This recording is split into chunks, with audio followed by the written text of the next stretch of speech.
That's more like it. God damn. Yes, I am to blame for the lateness here. And I know I'm going to hear it from all of y'all in the chat. Let me just tell y'all something right quick, right fast. Abu Nas started the show before the show even started. Yep, that was absolutely positively my fault. I did the boomer move once more. And of course, like a good neighbor, my vice president is laying it down. Only nearly 20 minutes late. A record. Yeah, my queen. He started the show before he hit the live button. I went through all of that without pressing live. Yeah. I don't even know what to say for myself, really. Only one thing to say. Okay, boomer. Whatever you say, boomer. Okay, boomer. It's all good, though. Hey, it's all good. I'm gonna be here to redeem myself in a few seconds. Just want to say hello to everybody that's been so goddamn patient with the El Presidente. We have Milky Way Skywalker. Nice. Probably the first time here that I'm knowing about. Andrew Caselli, the ancient one. Miss Martin Muse is in the building. Dr. Coffin Nails, Chief Eddie, Becky Bro One, Trey Courtney, all the regulars is here. We got the heavy hitters in the building. Yeah, Jedi Lukey, RC from NYC, D Penzak, one of my oldest friends here, Trey Courtney. The lovely Tracy as always. I'll be always making us wait. Tracy making the fellas go crazy. But that was my fault, though. That was definitely my fault. Of course, my vice president of the Abu Nas Rehabilitation Center is in the building. And, of course, the executives of the Rehab Center is here tonight. Woo. Because we're going to have a special guest come up in that motherfucker. Rehab Center, bro. The Rehab Center is looking good. Looking good, man. Yeah. Oh, you see the video? I saw the video. Man. The pool was looking lovely. Yeah, I mean, hey, you know what? Cats like Pablo, they need to get their lives together and visit the rehabilitation. You see the meltdown that this boy had. Wow. He's basically in a hidey hole with Saddam Hussein. Man. My boy has lost his mind so bad he might lose his job. Talking crazy, man. I've heard some rumors. I had gotten some intel from one of my undercover agents. And he hit me up on the telly. He was like, El Presidente, I don't know, man. It looks kind of grim over in Fakelucasfilm right now. And I was like, oh, really? And yeah, man, did some lot of shit. He was dropping the knowledge. And I was like, I like that. The crowd is out here with the pitchforks and the torches. You got to give us something. Send them out. Send them out. The Jersey G81, but started late. Yes, not. It's my fault. Like I said, it's my fault. Eco what? Oh man, and the one and only 19K Fox in the building. Fox. He said I'm late and early. Yeah.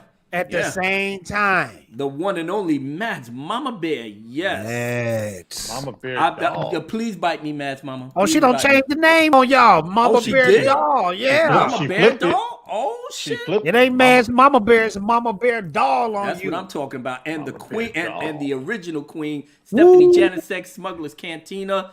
Salute to my queen over here. Stephanie been slapping haters up left and right lately. I know. Lato in the house. Oh, the lovely Jane Theory in the building. How you doing, Jane? Hey, Jane. That's what I'm talking about. Renee Patrick. What up, Renee? Trencher 1375. What's up, Trencher? Steven Cicino, old school filming in the house.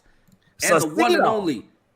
Love the intro. Salam from Hollywood. Walaikum salam to the one and only Cameron Pasha 72. A true American hero. Yes, sir. And the lovely Tug Life. Oh. Hey, Tugsy. So good to see you. My brother Soul Assassin. Stunning and Brave Megatron. Chaos Hoy. All right. Like I said, I got to everybody. It's time to start the show. We're missing two people right now. One of them in commission. D will want me to say this. Demarginite right now was in the hyperbaric chamber right now. He's healing up. But when he get out of that chamber, When he get out of that chamber, best believe you better duck and run. Yeah, so keep the love and prayers for our brother Demajanai as he rests up. Much love, my brother. Well. Yeah, Biggles Mets in the building. Yes, sir. What up, Biggles? 46. Yes, sir. Yeah, just, like I said, keep our brother in mind. And Drunk 3PO will be here shortly. Drunk coming, best believe. He had to save the planet for the 5th time. Yeah, man. But he'll be back. Smash the like button while you at it. Oh, yeah. Oh, yeah. But first, let's get this party started in honor of my brother D. Much love to you, brother. Hopefully you listening. We love you. We miss you. And we can't wait to see you next year for the first show, you know? So let's get this party cracking. Hard hitting for the kids in the building. All right. Now let's see what we got here. Yeah. This the flavor that I savor. Like this, like that. I'm looking for a nighttime off the hook show where I can relax and chill with my bros. Maybe I can meet some hot chicks on the low. Get my geek on and roll with some pros. I wanna be a pimp that walks with a limp. I don't wanna be a soy boy or a sim. When I'm in the chat, all the ladies fall down. Cause I'm so cool and I'm wearing the crown. Yeah, that's my dream of it all. Is this the live show that I'm looking for? Sir? Is this the live stream show? Well, let me tell you something, Pilgrim. Yes, it is. But always remember, this show's not for kids, but also not for grandma. That's a fact. The shit we be on, she'll have a heart attack. The Dark Council is always the way. The player's gonna play and the hater's gonna stay. Fasten your seatbelts, we're about to blast off. Set a new course of the will of the force. Hope you enjoy everything that we do. We like what we do, cause we do it all for you. Want you to come through and kick off your shoes. Sit back and relax, there's so much to choose. Hold it down with the crown in our heads. Holding it down with a big naughty dread. Lord have mercy, we gon' tear it up. So you know, you better start some more. Dark Council got that, you better. Don't try to counter attack, you better. Holding it down, you know what it is. The best thing in town for your kids. That's what I'm talking about. Our council, you rocks that. Exhale. You better chill out and relax. You better Inhale. holding it down on what it is. Exhale. Doing it for the women and the kids. Come Supreme SLR back in the jam. Rolling with the clan that's straight in demand. The Dark Council, the best on YouTube. Every Tuesday night you wanna come through. Whether you're a hater or whether you're a fan, our crew's the best that ever walked the land.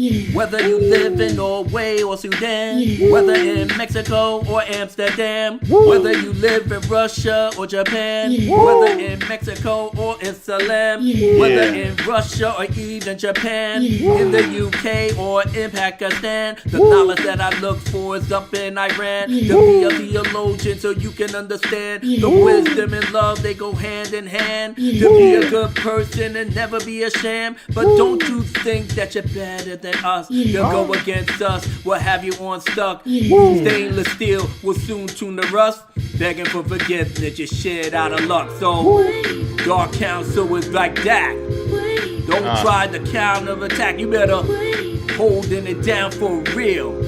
We the dudes that got mad sex appeal, you better holding it down like that, you better Exhale. Don't try to counter attack, you better Inhale. Did you know we for real? Doing this for the people that we feel.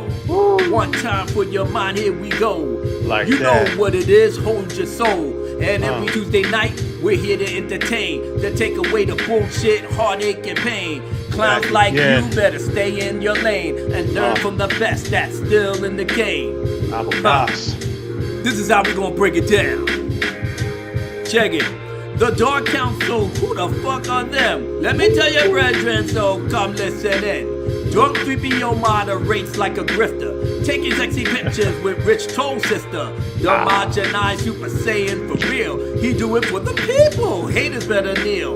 Lord Callis makes the ladies go swoon, making them hot and bothered in the room. Mark with a C is chilling in the cut with a fine ass woman. He about to tear it up. Fatal J boss moves on the reg. Haters stating mag. He's He's one step ahead. You clowns wanna jump? Come on, you know. Get back and we'll go slow up your road. Your boy Abu Nas tough like a Navy SEAL. He keeps it real, give a fuck how you feel. Right. 6-man team, back on the scene. Crisp and clean, give your wife sexy dreams. 5 sexy black men gave it to a mean. The one the fedora hat made a cream. All in a jean, she's glad no one's seen. She wanted some more, but we can't intervene. We came to the show in a stretch limousine. Know that you're happy, so stop looking mean. You better Dark Council, they rock that. You better holding it down, don't attack. You better like that. Holding it down. You know what it is. The best show for all your kids. You better Dark Council, they rock that. You better exhale. Dark Council holds it down and like inhale. You know what it is. The best thing in here for all your kids. You better Oh my God. Abu Nas. Know what it is. Council. The Dark Council is back. Yeah. So smooth. One time. Right? Oh, so smooth. Oh. Like that. So smooth. That was rock. smooth, buddy. That was smooth right Let there. it rock. Woo.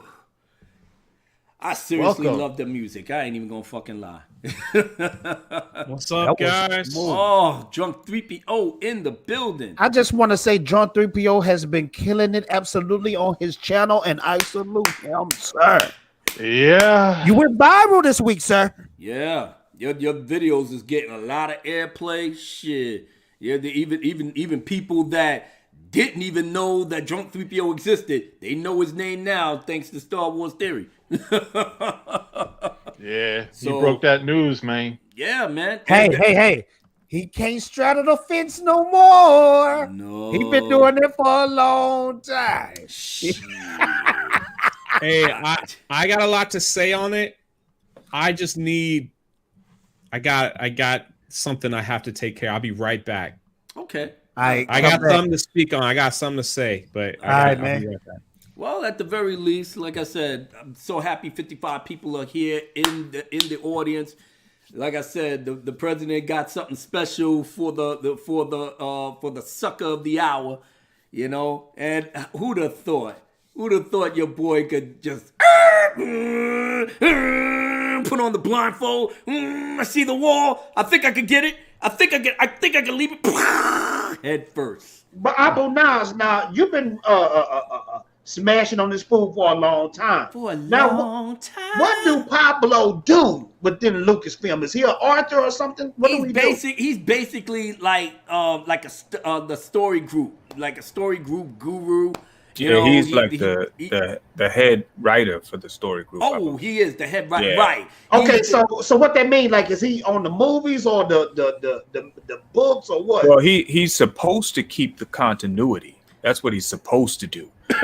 So when it comes to the novels, to the games, to the movies, even he writes primarily for the novelizations, but he's supposed or like the guides. You know how you have like those the X-wing guides and the Force guides and the the essential guides for Star Wars. So he's behind those, like for like the Fascinating Facts, even that he wrote that book, the Star Wars Fascinating Facts about the glory of Star Wars, right? Going all the way back to. So he's in charge of basically the continuity of Star Wars stories. Right. Okay, so and this is what I don't understand about this fool. This just Fatal J, because I'm a hardcore Star Wars fan, but I'm not a hardcore Star Wars fan on the reading the books level. Like, I read the comic books all the time. I haven't gotten into the novels yet because I wanted to read that Dark Plagueis. I need to. You need to. Yeah, I need to. bro. Detail me the same thing. You need to make that a priority. Yeah, but I don't understand what this fool meant when he said, don't share your emotions. What the freak? That's what you want your fans to do. You want them to get caught up in the movies. You want them to get caught up in the books. You want them to get emotional. So what did that freaker mean? I'm trying to get myself inside his beady little head and try to realize what he meant by that one sentence. What did he mean by that sentence? No, that boy's a straight. I don't know, because that's, I mean, you got some people saying that it was just his dry humor and it was just sarcastic, and then on the other side, it's like you know, if it was simply that, then why did he go as far as to make it his Twitter banner and all of that? So who knows what the fuck? At the end of the day, it was just in poor taste, regardless. Especially coming off of the high that so many are on with the Mandalorian, and then seeing, even though we're on that high, there's still a bit of division with respect to that. So why, seeing how that is trying to move us in the right direction, why would you go and shit on it by again dividing us? You know what I mean? Like it was just in poor taste. He should have thought about that. Regardless, He should have thought about that. Yeah, he should. That's his fucking problem. He don't think. He's an asshole. That's all it is. Like He's an the asshole. only thing I can think, the only first thought that popped in my head when he said, "Don't share your emotions," I don't know. Maybe he just mad that Star Wars Theory got more clout than him. That's the only thing I could think of. Yeah, Star Wars Theory is an independent YouTuber. But they get jealous of them cats, though, Abu. This is just about resenting the fans, man. This dude just hates the fans. Now I want to shout out Makini90 because he dropped a crazy video. I don't know if anybody saw that yet. I need to watch that. Right. Yeah. Been in meetings, so Makini, I watched that. Peace to you. Because he name dropped us in there, and he made a very good point, because he was saying after last week's Dark Council, we got emotional. So messing with Theory is like messing with us, because you know what I mean? Like making fun of Star Wars fans being emotional. We all need to take that personally. We all had our moment. You know, this dude is trying to act like we don't have a right to do that or be that way. Yeah, exactly. You know? Give me 1 second, fellas. I know the super chats are starting to come. Yeah, you gotta.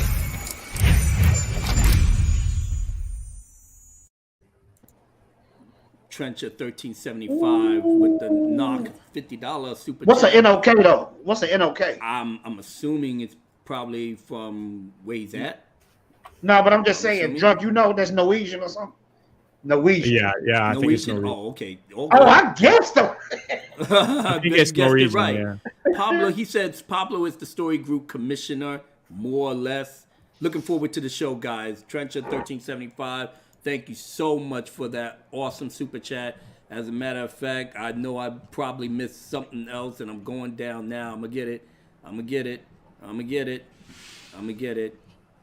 Never gonna get it. Never gonna get it. Yeah, never gonna get it. Never gonna get it. Never gonna get it. Never gonna get it. Are you doing that? How am I?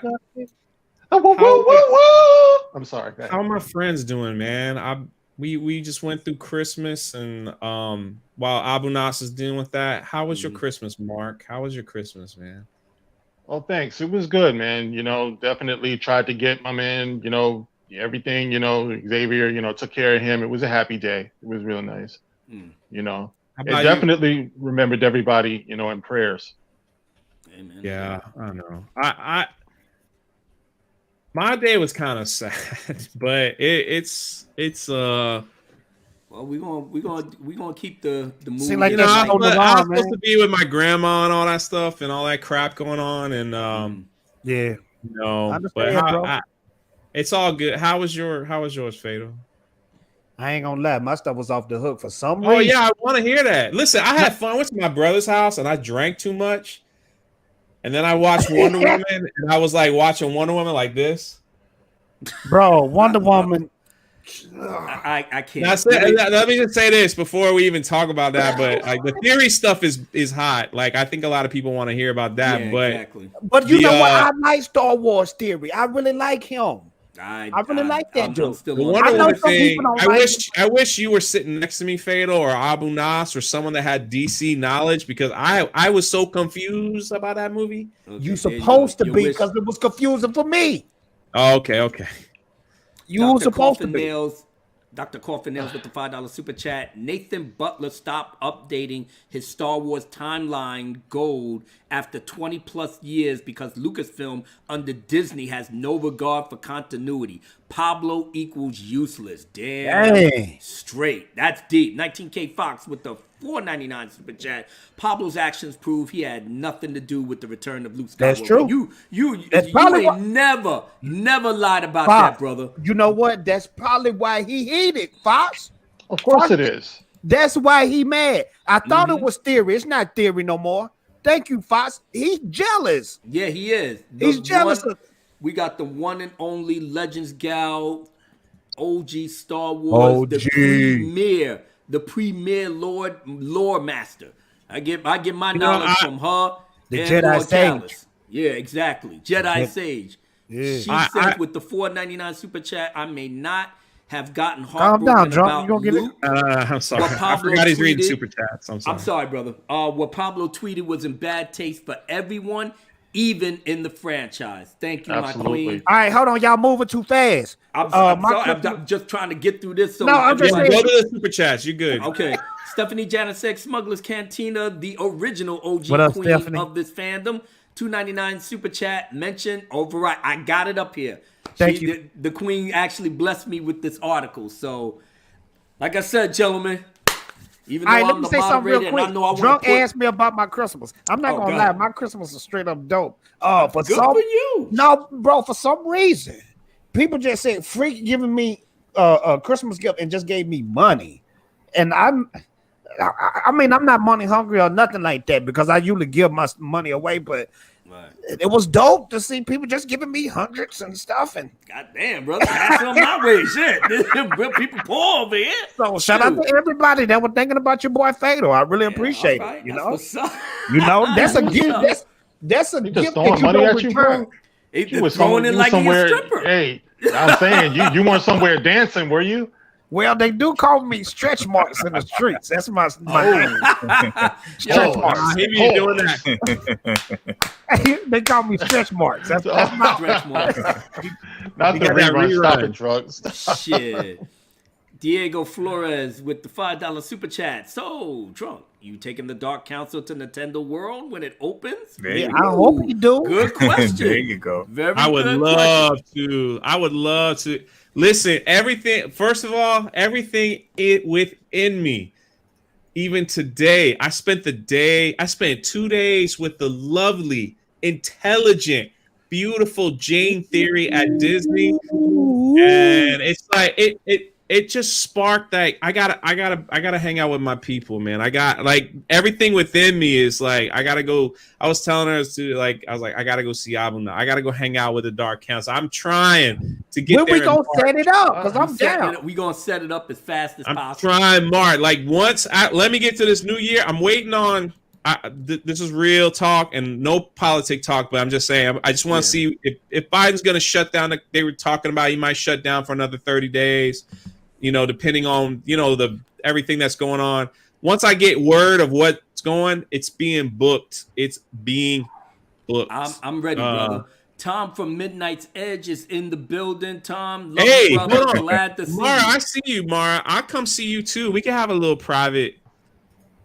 Hey. While I'm driving up. Hey. That's my VP, man. You're driving. That's my executive. Femininity. Well, you ain't got your boy on femininity. That's all I'm asking.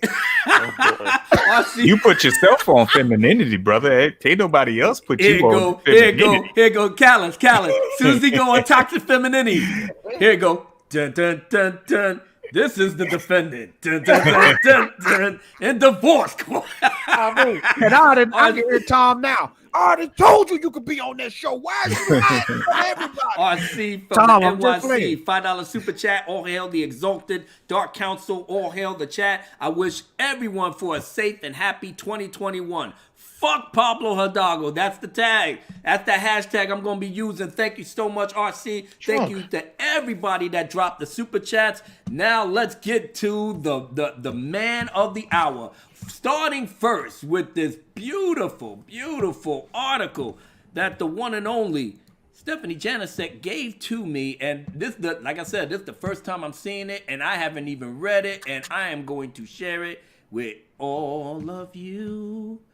How a Lucasfilm exec's tweet reopened the wound of The Last Jedi. Lucasfilm Pablo Hidalgo faked apologized for tweeting emotions are not to be shared in a thread about a Star Wars fan's emotional reaction to The Mandalorian, but the damage has been done.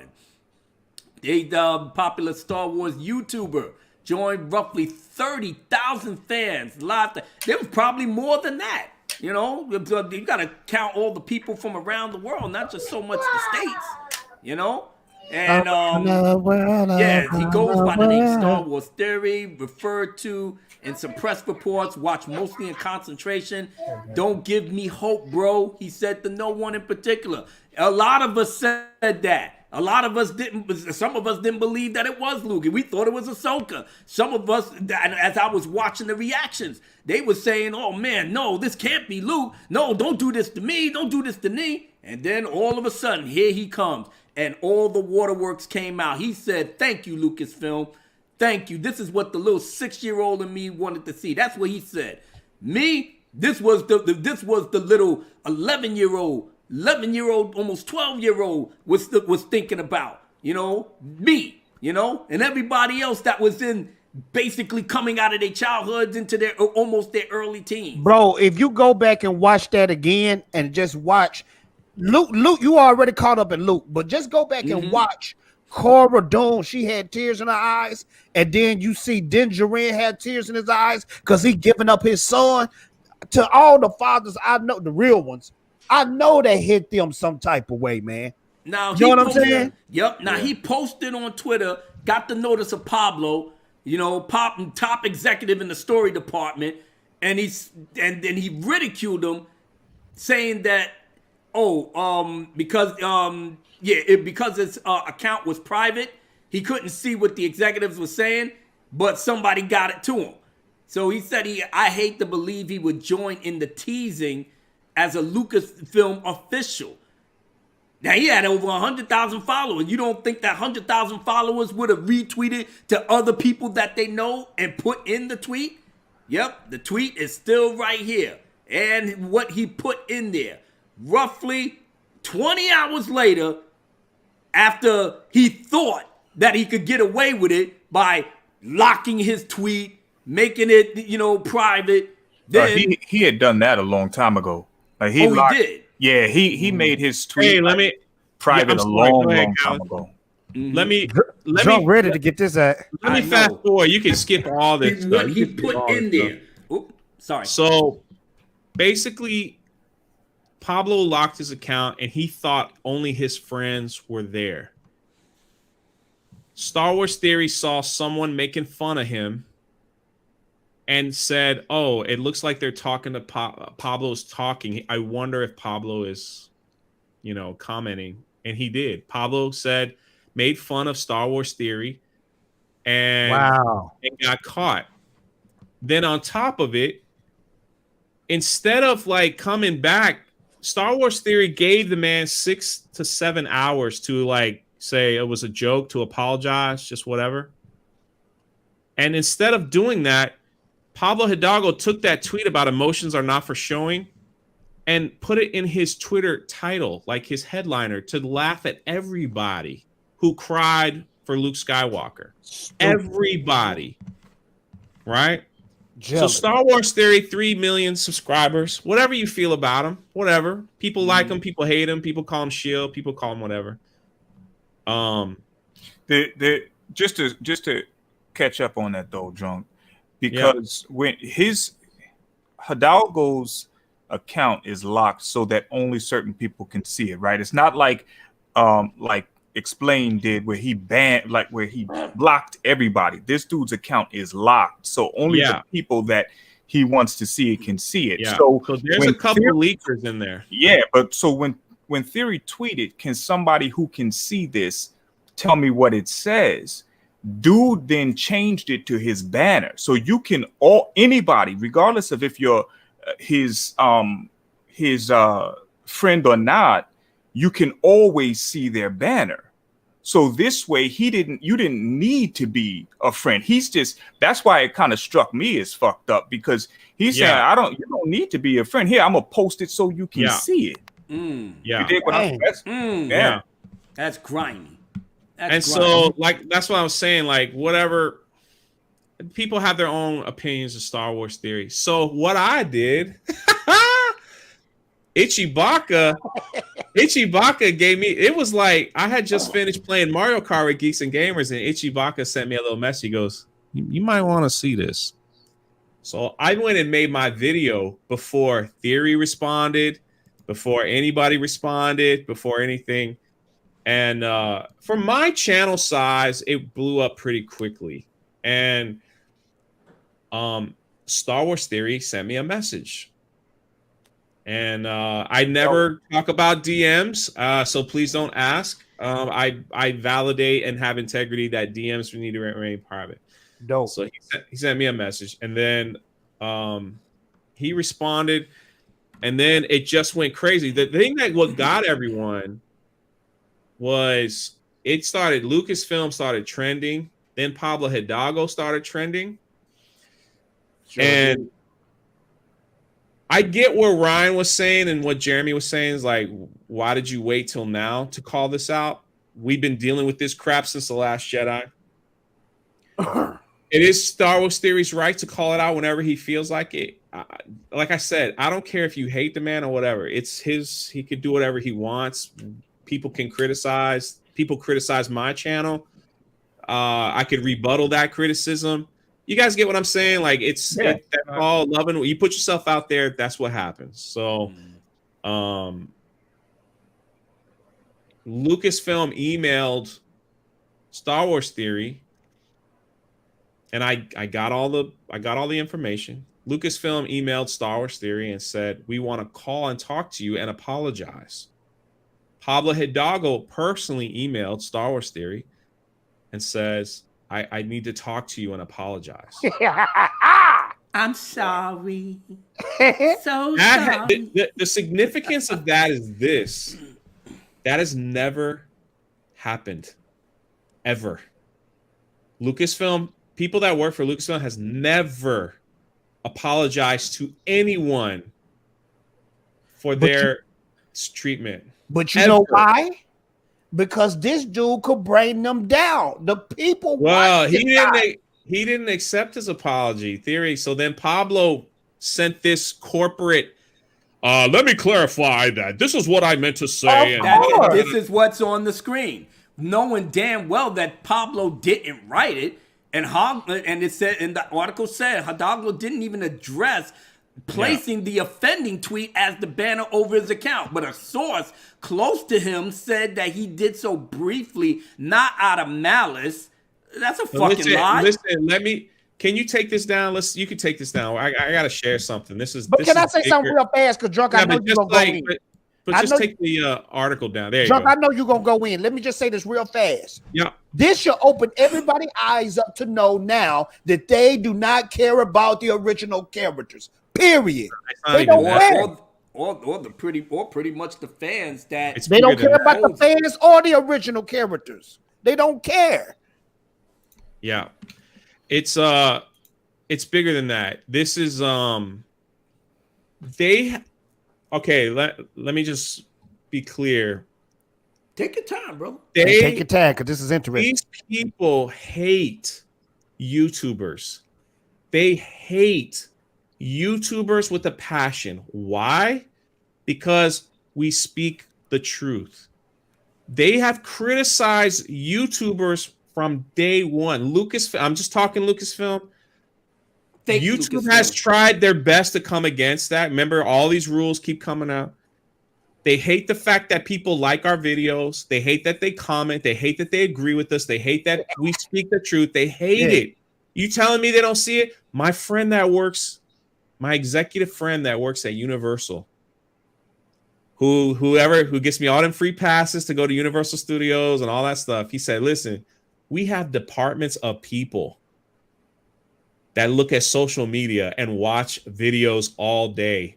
Big ones, small ones. We want to know what the people are saying. We want to know what the comments are. We want to know. He's like, we have people that are hired to do that. He goes, I promise you Disney has people that do that too. I promise you Lucasfilm. Couldn't confirm it, so I don't want you to be like, oh, Drunk People said this is confirmed. I can't confirm it. He said, if we do it, then they do it. Yes, they look at shill YouTubers too, and look what people are saying in their things and all that stuff. But what I'm saying is, Star Wars Theory, at the end of the day, no matter how much shilling people might say he's done, he is a YouTuber. He's a YouTuber that came out and spoke out against a Lucasfilm executive. You get what I'm saying? That has put him, now he's come out on this, they've made this article about him. He is getting destroyed in the comments on that Variety magazine. He is getting destroyed. People you talking about Hidalgo? Huh? Oh, you talking about Hidalgo, right? Yeah, the Star Hidalgo Wars sim. Theory, the YouTuber is getting destroyed in the comments. Listen to what I just said. These people hate YouTubers, Fatal. They hate that you criticize their film. They hate that you speak the truth. They hate that you don't say, oh, I love everything and everything's fine and dandy. They hate that people watch what you have to say and listen to what you have to say. Star Wars Theory, at the end of the day, is a YouTuber. He came out and talked negatively about Pablo Hidalgo. So all that shilling, if you call it that, whatever it is, that's it. He's done. They made this article. If you go to those comments, those quoted comments, he's getting destroyed. Not only by regular people, he's destroyed by shills. My friend Pete from Around the Galaxy podcast, who gets no attention, started commenting, oh, he's a crybaby. He's just doing this for money, blah, blah, blah, blah, blah.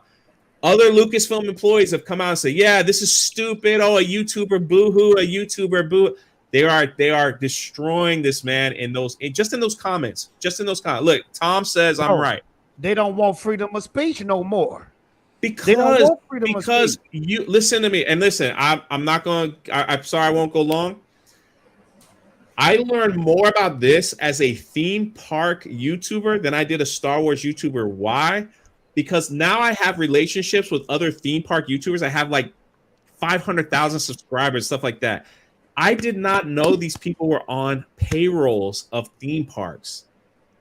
To go to the theme park and talk good and eat the food and say, this is the greatest thing I've ever had. Look at this product. This is the greatest thing I ever had. I always wonder why they never said anything negative about Disneyland or Disney World.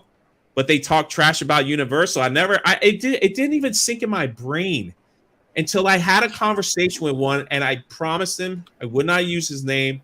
And he told me, he asked me, he goes, did you get a call from one of these people yet? They're giving these people vacations. They're giving these people free stays in their resort. They're giving these people all this stuff for them because it's a commercial. It's a big commercial. You have a guy staying at a hotel at Disney World for free for a week, and he makes a couple videos, and 1 million people watch. That's why Christian Orloff said what he said. I've been busting my ass. Nobody. Bingo. I've been a Star Wars fan for 5 years, is what he said. Yeah. Bingo. And they didn't let him go. They didn't let him go to Galaxy's Edge, and he cried about it because he's like, I have been called a shill. I have been busting my butt for 5 years. That's exactly what you was, dummy. A shill. But you guys understand what I'm saying? Yeah. At the end of the day, whether you can hate Star Wars Theory, you can call him whatever you want. That's your business. He's still a YouTuber. And right now, because my channel's showing a little life and a little popping, the name calling I'm getting right now, Jay's nothing but a grifter. Jay's made up stuff. He's Jay's a hardcore grifter. I knew it was coming. Yeah, it is popping all in my comments. They're just like, they just keep going on and on about me. saying this, and it's like, you know.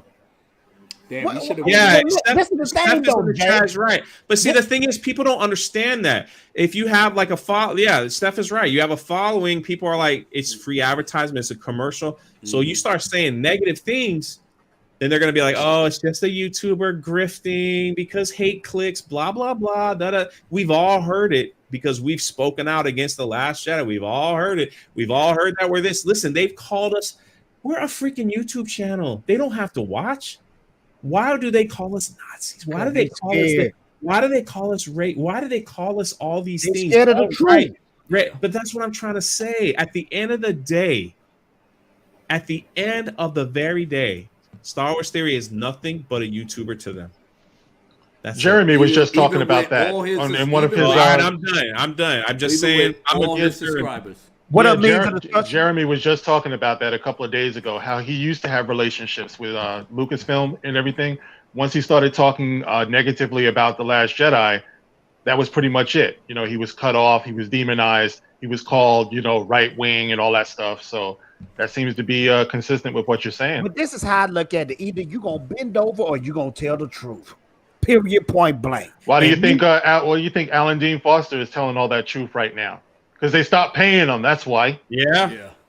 You know what I mean? Bro, I don't want to be one of them type of dudes that, oh yeah, it's great. There's nothing wrong with it. I don't never want to be that cat. Yeah, but listen to this too. The reason why these Lucasfilm shill accounts like Adam Garcia, whatever his name is, P from Around the Galaxy podcast, they need attention. And I don't care what anybody says. When you post something on Twitter, you're trying to get a reaction. So when these people go on and go, oh, Star Wars Theory's grifting and he's nothing but this, he's nothing like that. They're doing that to get a reaction so people will be drawn to them. I don't care what anybody says. That's the only reason why you post. You're not posting for yourself. Yeah. Like Matt Jarbo comes out and was like, Star Wars Theories is such a punk. He's just doing this for money. He fake crime, blah, blah, blah. Maybe he did. And then he's like, I hope I never become Matt Jarbo. And I'm like, you posted that on Twitter so you would get a reaction and people will follow you. It's the same thing. Why do we put thumbnails? I want someone to watch my video. Why do I want subscribers? I want someone to watch my video. Yeah. Why do we take time with titles and tags and all these things? Because I want someone to watch my video. And that's listen, let's be honest. That's why. Mm-hmm. Unless you're Mark, you're just that good. You just grab a picture off Google and do your thing, and do your whole thing.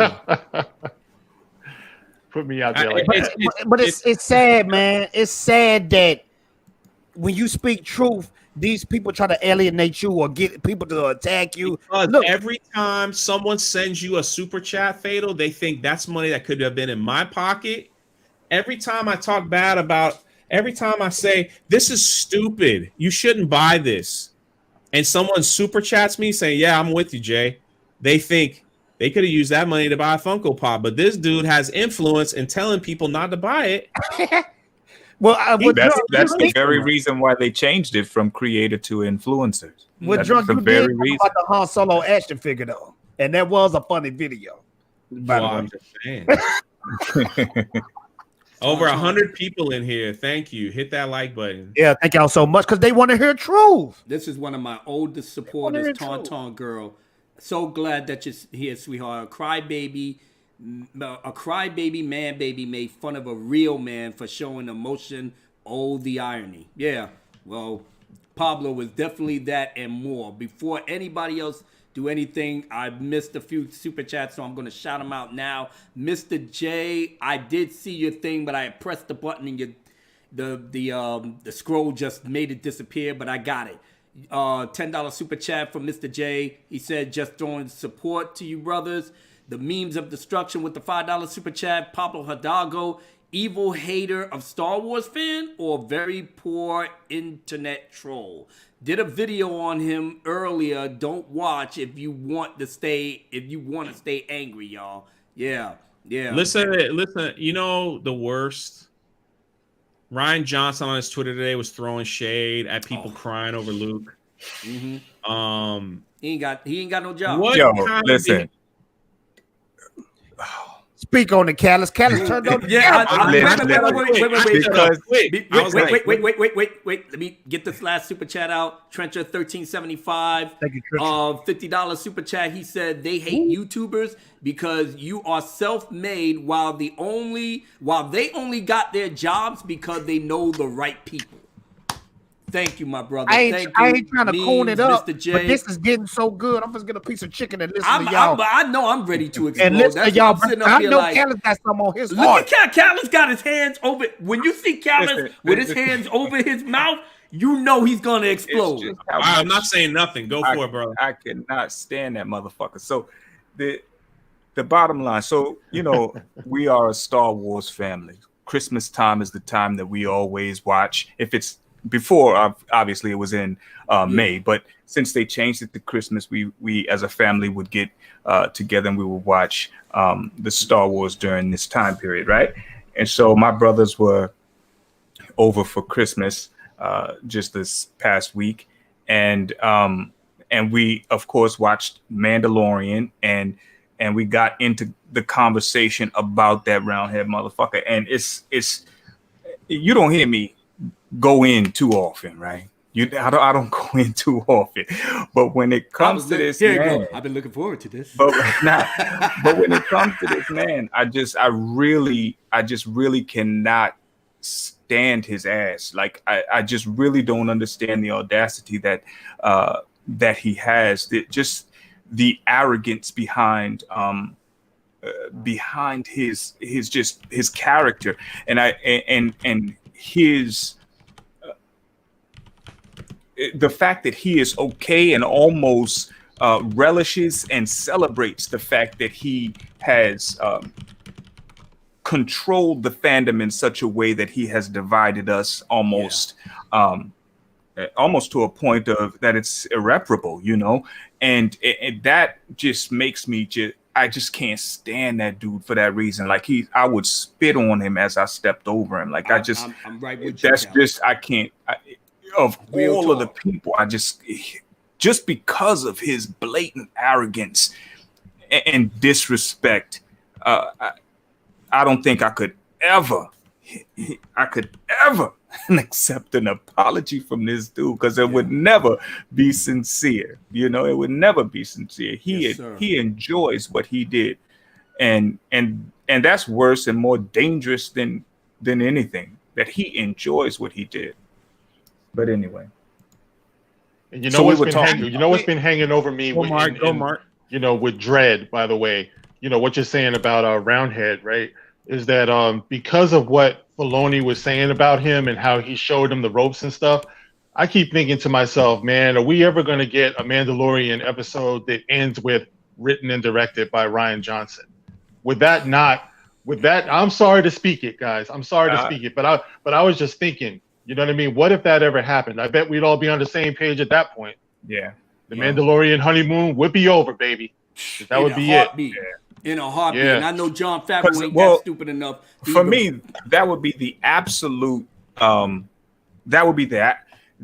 absolute confirmation that they don't want any sort of reconciliation. Knowing exactly what he did. That would just be the ultimate spit in the face, yes, to have him come and do and then direct something for what not everybody, I'm not going to say that everybody loves it, but a lot of Star Wars fans that were on the downside look to The Mandalorian as a positive series and positive addition to the Star Wars lore. Right. So if you were to invite this man to be a part of that, and no disrespect to those, because I know some people that I respect that enjoy the sequels and The Last Jedi in particular. So no disrespect to any of those people that enjoy the sequels or The Last Jedi. I'm speaking specifically to the character of this man,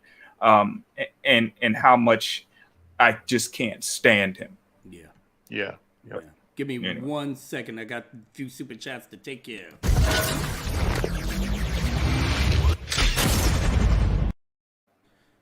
one and only Makini $95 super chat. Hail to the Dark Council. Thank you for the shout out, Mark. My opinion still stands. Pablo is nothing but a coward, and Mitch Dreyer am I pronouncing it right? Mitch Dreyer is a clown.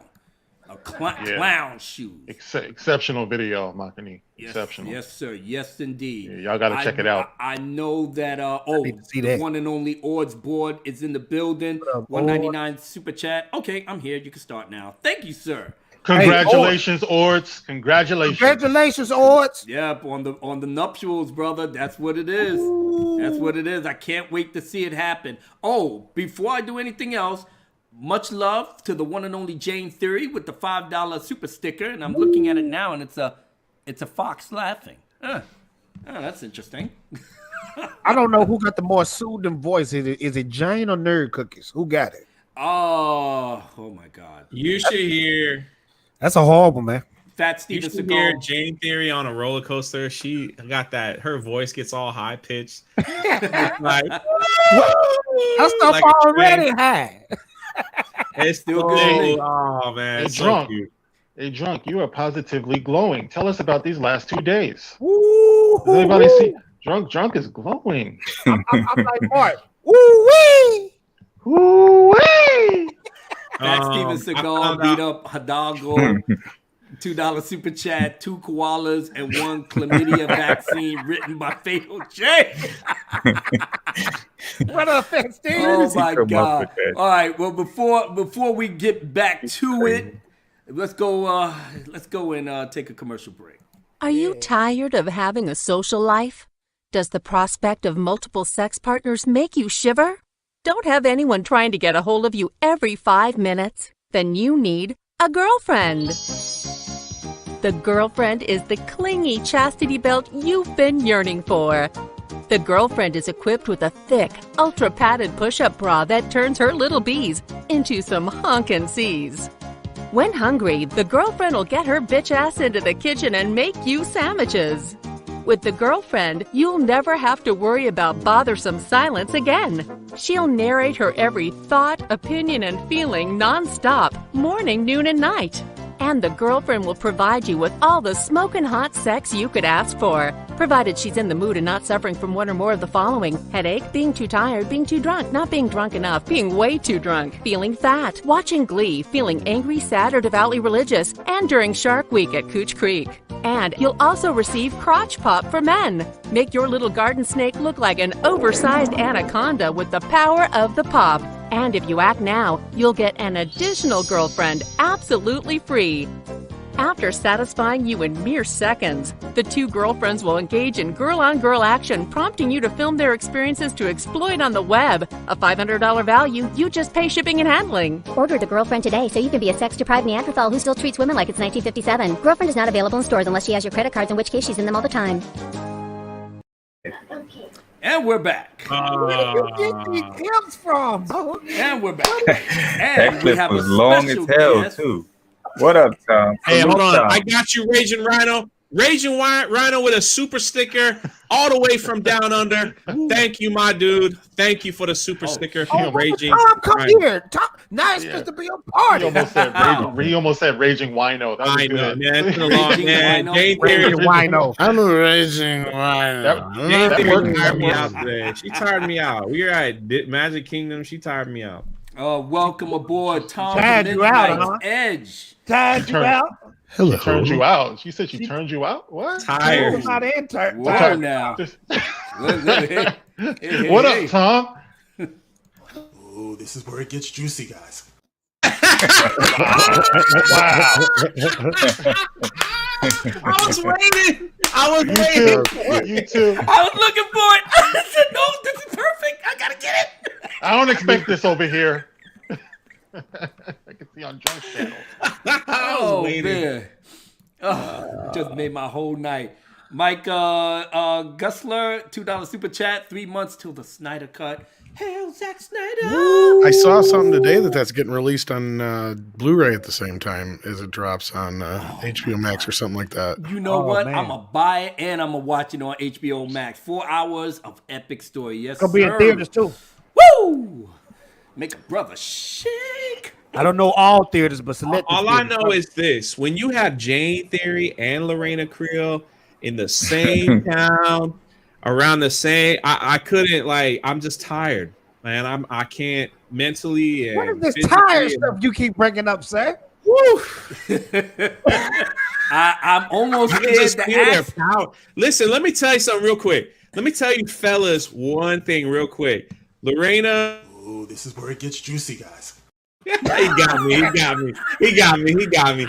Lorena and Jane are two of the most intelligent women I have the pleasure of being around. And when you are around intelligent women, your mental game has got to be up. And when you have to raise your mental game, you physically get tired. The rest of you are like, it's Lorena is the engineer, right? So for all you guys, really intelligent women. So men, if you thinking like you better read a book. Yeah, don't be like this guy, right? Don't come at her and be like, you like Star Wars, Lorena? No, don't do that. Do not be like this guy right here. You know, times are changing. Ladies can do stuff now. And you're going to have to learn how to deal with that. What? Were you saying something? Yeah, don't be like that guy. Mama Bear is here. Mads, I haven't met you yet. That's all I'm saying. I met them in person and we had conversation. Intelligent conversation, yes. Oh, but Lorena engineer, right? Now? Oh, God. Ain't she an engineer? Lorena, an engineer? Yeah, Lorena is she's on that level. Give me 1 second. Super chats incoming.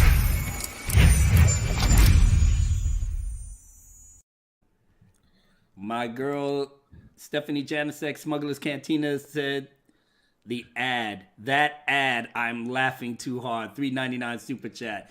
That was to definitely break up, just how serious this conversation is. Abu, I'm so proud of Abu though, because remember when Abu used to ignore super chats? He'd ignore everything. We got to like text him, call him, and like you got super chat. He'd be like, you see him like this. Oh no. Oh, hold on 1 second. He did do that. Oh no, hold on, man. Hold on. Like, he be hopping like, oh my, like looking like someone's gonna come in the room and hand it to him and be like, bro, hey, listen, hold on. Before you read that, y'all got to check out Abu Nasser's latest video. He's standing by the pool going, it's dope, bro. Rehab center, baby. Oh, my God. I watched it like 3 times. Drunk. I wanted to go there, bro. I did too. I was like, man, I hope that's where I can go when I visit you, man. That place was awesome. He's on the trip. Abu Nas was in the gym like this, like, yeah. Oh, okay, I'm tired. All right, I'm tired. He go to I said to myself, damn, man, I'm up here playing myself. Keaton Haas with the $5 super chat. Cheers to the Dark Council. Cheers to you, brother. Keaton? Thank you for coming by. That's Callous people, ain't it? Keaton? Is it? Keaton, Callous, ain't that your people? Callous. Yes, sir. Oh, okay. So glad that you're here, Keaton. It's getting crazy over here. It's getting crazy. Or it's bored. Okay, now I'm caught up. Now I'm finally caught up. What up, DJ Scandalous? Yeah, whoever didn't see my my latest video, go check it out. You get a couple of laughs. I mean, that my rehabilitation is for people like Pablo Hidalgo, who's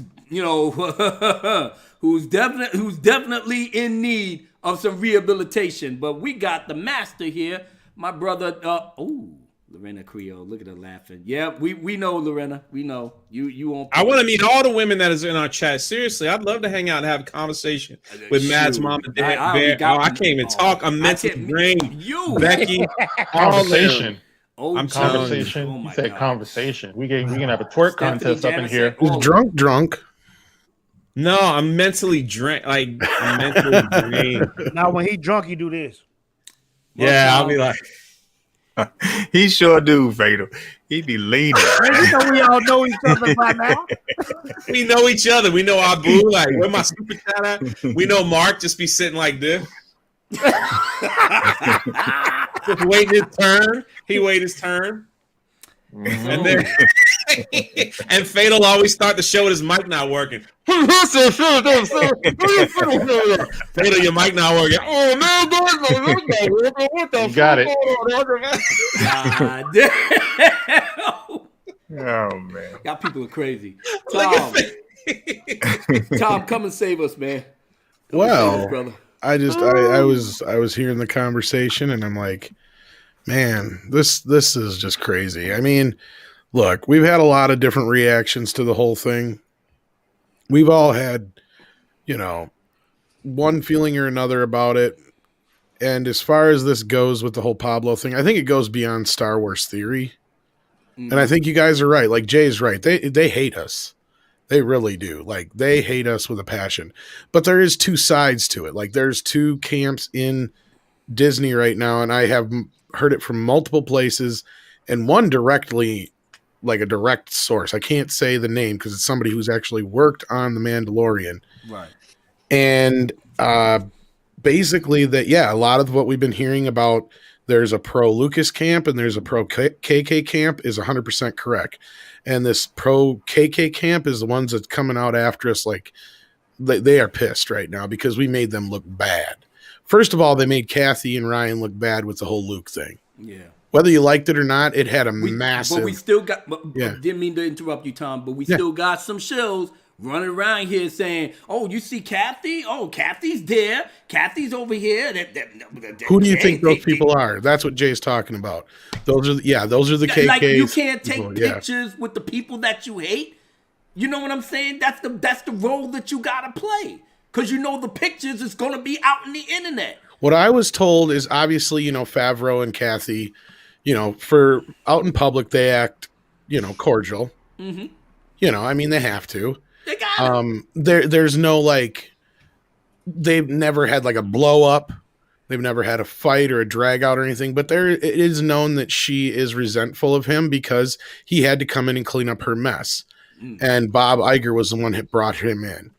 And as I think, were you guys talking about earlier too about the notes being passed to Bob Iger? Was that, I think that was Gary that was talking about that on earlier. I did not know. Yeah. Like Bob Iger has flat out said that he has passed notes to John on The Mandalorian.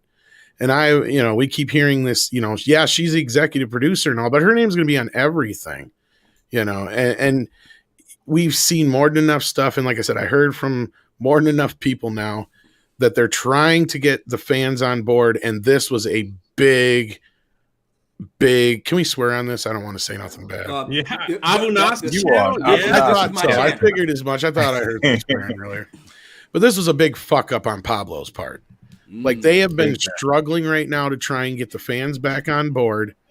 You look at that last episode of Mandalorian, it's getting a 9.9, I think, on IMDb. Yeah. That's like Godfather level ratings. Like, again, that's the normies. They don't, and some people are not as, thrilled about it. But the point is Disney noticed that all they had to do was make Luke Skywalker again. And it made the fanboys and a bunch of other people just go insane. I guard my feelings very, very well. You understand? It's no secret that 7 months ago, from out of nowhere, and I don't like showing emotions like that to nobody. It ain't nothing personal, but it just came out of nowhere. When I'm talking about Luke Skywalker, it's a lot deeper than Star Wars with me. When you admire a hero as a little boy, when you have such a fucked up childhood that, you go into that realm to forget all the horrors and stuff that you're experiencing. You understand what I'm saying? That it's like that one key, that one piece of happiness, of outright joy, of just losing yourself in your imagination, And I watched the reactions. And I felt like I wasn't alone. But on Fatal J's channel, it came out of nowhere and I broke down because I couldn't have just that one thing to at the very least talk to the child in me. You spent fucking 3 years running around with the pronoun kids and the gender fluid studies group trying to get them on your payroll because that was your future. And you did not understand that the future was still in the past. So when I broke down, and my feeling, I'm still kind of embarrassed to this day, you know, because it came out of nowhere. It came out of nowhere, but it was real. So when I saw my hero, the same thing happened again. I was grateful. I was happy. I knew Lucasfilm was doing that shit just because they begging us to get back. I knew that. You know, I knew all the problems and everything else behind that. I knew how law-breaking it was and everything. I knew that. But my heart didn't care about none of that shit. It was the boy that was in me, like, this was all, and a lot of men were saying this, Tom, in their reactions. This was all we wanted. Even some of the ladies that was with their man in those reactions, they was feeling it. They was feeling it. It ain't had nothing about no hating women characters or this, that, whatever. It was the pure joy that somebody like myself that guards his emotions like a fucking Fort Knox. And to have me, like I said, it's not like my ghetto pass is revolt. I'm good on that. But I could be real. I am human. I had a fucked up childhood. Like Luke Skywalker was my hero. He pretty much got me through all of that shit. So I can't separate the character and the man. They're one and the same. Mark Hamill tried to warn us, told Ryan that this shit is not gonna fly. And that fucking asshole, what did he say? He said, I don't care about the fans. I care about the story. And that shit went straight to hell. So yes, Tom, this thing is deeper than the movies. Oh yeah.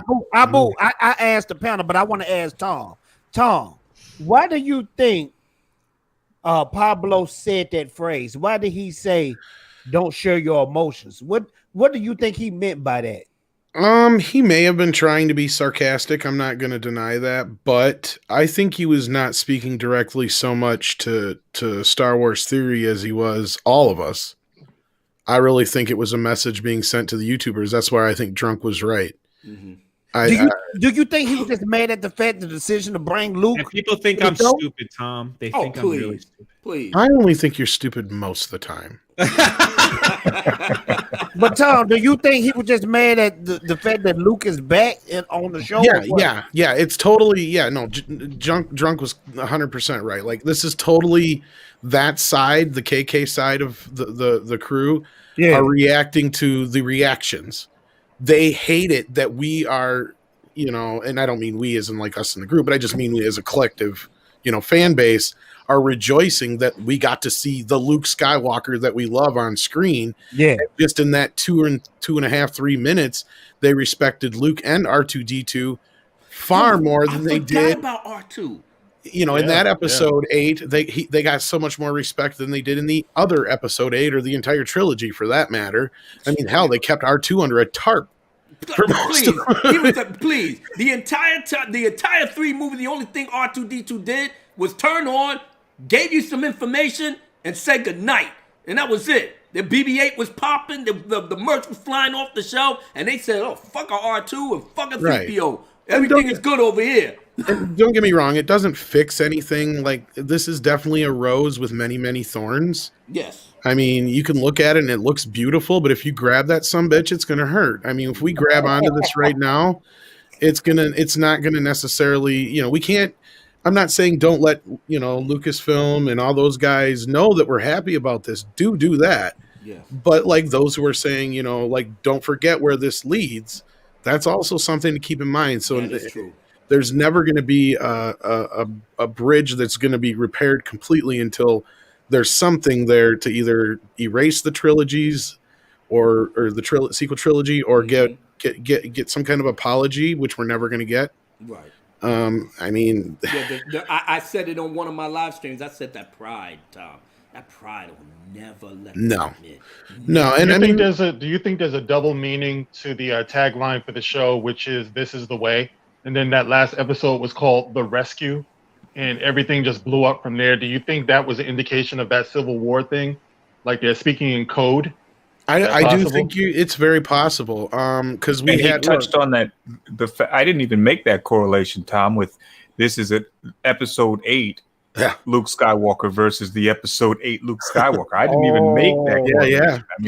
I mean, I didn't even get that either. Yeah, that's pretty badass, man. And I mean, as much as we hate J.J. Abrams, I mean, that's the kind of the same thing he threw into the Force Awakens. It was him kind of saying, this is my, this is supposed to make it right for the fans that weren't too happy about the prequels at the time. And yeah, so they definitely throw in little things, nods to the fans. And I'm sure Favreau does, because he's a fan. I mean, the guy is a fan, you can tell, And they spend all of those years denying the fans what they want. Yeah. And they tried to act like it was in the interest of telling that particular story, but it was more than that. They purposefully did not give the fans what they wanted for the better part of 10 years. Go ahead. No, I was just going to say, and it was like Jay was saying earlier, it was at the expense of telling us what they feel like what we need, what's good for us. It's like, no, I ordered a Big Mac. I want a Big Mac. But it's like them saying, well, no, you definitely need some carrots, kid. Look at your fat ass. It's like, I didn't order carrots. But Tom, I want a Big Mac. It's like, yeah. Here's the thing. I really, a lot of people don't talk about this side of Lucasfilm except me. I think maybe because I'm always there. But I listened when Galaxy's Edge was being built, Tatooine. They were gonna have a division of each trilogy. The sequels. Are the you kidding me? The original. Yeah, the original designer. The original designer did a whole interview about this. He said that they were on point. Like, if you ever go there now, you could literally see like they were making Tatooine and Mos Eisley. Yeah, I remember you saying something like this before. Yeah. So then Kathleen Kennedy comes down. They have a big meeting, and she says Lucasfilm has decided that we are going to push the stories forward instead of back. So Galaxy's Edge has to take care of the sequel trilogies, has to be a part of that only, because we're going to take that and move it forward instead of going backwards. We're not going to go backwards. So this guy who was building it, the vice president of Disney engineering at the time, he comes out and said that's exactly what she said. So the movies and the shows and everything, we're going to go forward. In comes the Mandalorian. Now we see everything is being focused. Everything's being built like Marvel was around the Mandalorian. All these little side projects about the Mandalorian. And so now the last time I was at that Disney person, I just said, well, how are things going? He goes, we had a little quick meeting that something might change over there. I'm just saying. I'm not saying it is. I'm saying there's a whisper now that Galaxy's Edge might change because the direction of Star Wars could be changing to different characters. And of course, Baby Yoda's at the front because that's what's making all their money. But they can't put Baby Yoda in Galaxy's Edge because they're like, it's supposed to take place right after The Last Jedi in the time frame. It's so stupid in the time frame. So they're just like, they're going to have to change it to inject Grogu, whatever you want to call that little thing, into there, because the fans want to meet that little thing a golden fans want to meet. They all want pictures with them. They want all that set up. They want photo ops. They want that. They come there. There's kids now come dressed as the Mandalorian, wondering where can I get and nothing's there for them. They don't really know these sequel trilogy characters, and so it's like, again, you can hate the show, whatever. I'm just saying, like, at the end of the day, it's about making money. Yep. And Ray ain't making them money. No, I don't hear no high, no hair from BB-8 no more. No, and I did get into a few disagreements with people because they just, they're totally shut off from Star Wars Disney, and it's like, yeah, I'm seeing Baby Yoda all over the shelves and stuff. They ain't selling. It's like, oh yeah, they're selling. They're just restocking because they're selling so much. It's like, the question is, do you see them on clearance? No, you do not. That's the thing, is like, by this time already, we were seeing plenty of Last Jedi stuff already on clearance. Baby Yoda was the #1 Christmas item this Christmas. There was so much Baby Yoda stuff out there, you couldn't even chuck a rock without not hitting something Baby Yoda in the store. Like, I'm not kidding. Like, everything from towels to paper plates to cups. Damn. The bowls to whatever version of the toy you get. They got a remote control one. They got a one that it's animated and it goods and gauzed, and they got plush ones out the ass. Oh man, ladies love the plush ones. Ladies love that plush one. Yeah, and that's what it is. It's girls. It's little girls who love Baby Yoda. Kids love Baby Yoda. I seen, and it was non-related to Star Wars or ABC or anything. It was some news thing, and they were asking the kids what they wanted for Christmas. And at least 3 of the kids said something Baby Yoda, and 1 kid said the Mandalorian doll. There you go. Yeah. And last fall, the number 1 selling figure so far was the what's her face, Cara Dune. So there you go, drunk. Yeah, I got everything. Like my people sent me all kinds. People were importing one from like Australia because it was better than the one here, I guess, or some shit. That's good. Give me 1 second, fellas. Super chat time. We have Yakose, $2 super chat. Amen, I'm brother. professional. Preach. I'm trying, man. I'm getting better. I'm impressed. He said super chat time. That's good. That's good. Oh man, Progress. Man, I can't wait to just actually read the chat like a normal person. And I'm trying to keep on top of you guys and everybody else here. And you know, Abu Nas called me but early in the morning. Goes, I'm tired, man. Can you take over the live stream today, man? I can't do it, man. I had training. What are you, Mr. Miyagi? Or no, and apparently, drunk, you didn't do it. I'm getting ready to go. I said I was at Disney. I was at Disney World all day with Jane. I couldn't set it up. Yeah, I'm in training, so I'm getting ready to go back to work and. Yeah, new department. It was fun. I'm just giving you a hard. You're the host. I got to give you a hard time. That's yes, of course. The lovely Stephanie Janicek, Smugglers Cantina, $4.99. She said, "Carrot or stick? They get a carrot now." Yeah, yeah. Going back to my analogy, which Cameron Pasha's in the chat as well. Hey, how you doing? Yeah, says Big Mac will turn us into Hitler. That's what they believe. Yeah, that's what I was getting at. Is like, yeah, they're insisting we have that carrot, aren't they? Yep, and another $2.99. My girl is on fire, sweetheart. I'm just so glad that you're here because it's not a lot of times that you're able to make the show. $2.99 super chat from my queen. She said rescue title was meant means saving Star Wars. The rescue. I guess Oh, okay. I see what she said. Yeah, that analogy. Yeah. It kind of makes sense. The rescue. That connects too, though. That can connect too. Yeah.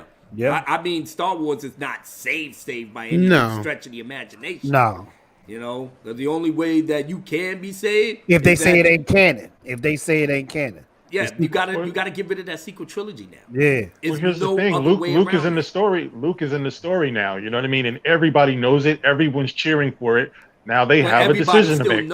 Right, but everybody still knows all rules road go to the ST. They can easily fix it by doing this, though. They can, in my opinion, they can easily fix it and say the sequel trilogy was non-canon. That wasn't canon. Come out with an episode 7 based on Luke. You know what I mean? Based on Luke, the Luke that we want to see, the Luke that we saw in Mandalorian, and then call it a day. That's it. It's really That's easy. it. It's easy. It's really easy. And Tom put all the. I mean, Tom basically confirmed what a lot of us already know. Yeah, I don't want to get anybody's hopes up, but like, yeah, here's the thing. It's like, from what I've been hearing, I don't know if there's going to be any straight out retconning. But what they will do is they will ignore the shit out of that trilogy. That's what I think. And they need to acknowledge it, Tom. They need to acknowledge and say, hey, this ain't canon, and keep it moving. No, but that's the thing. If they put it on ignore, if they remove it all from Galaxy's Edge, if they ignore it all, just like, listen, this is what they tried to do to Luke Skywalker when AK took over. When you went to Disney, they had posters of everyone. You could meet Darth Vader. You could meet Princess Leia. Luke was nowhere. Wow. Nowhere to be found. I said this over and over. I was like, what is the deal? When they did their whole Enter the Jedi video, Luke was nowhere to be found in that thing. That's heresy. And they I know. That's what I'm saying. Like, that's why when all this stuff started back in The Last Jedi, I was like, what are they doing? Like, he's just evaporated. You could get no Luke figurines no more. You couldn't get anything. Weird, man. And then weird, man. You have to wonder why.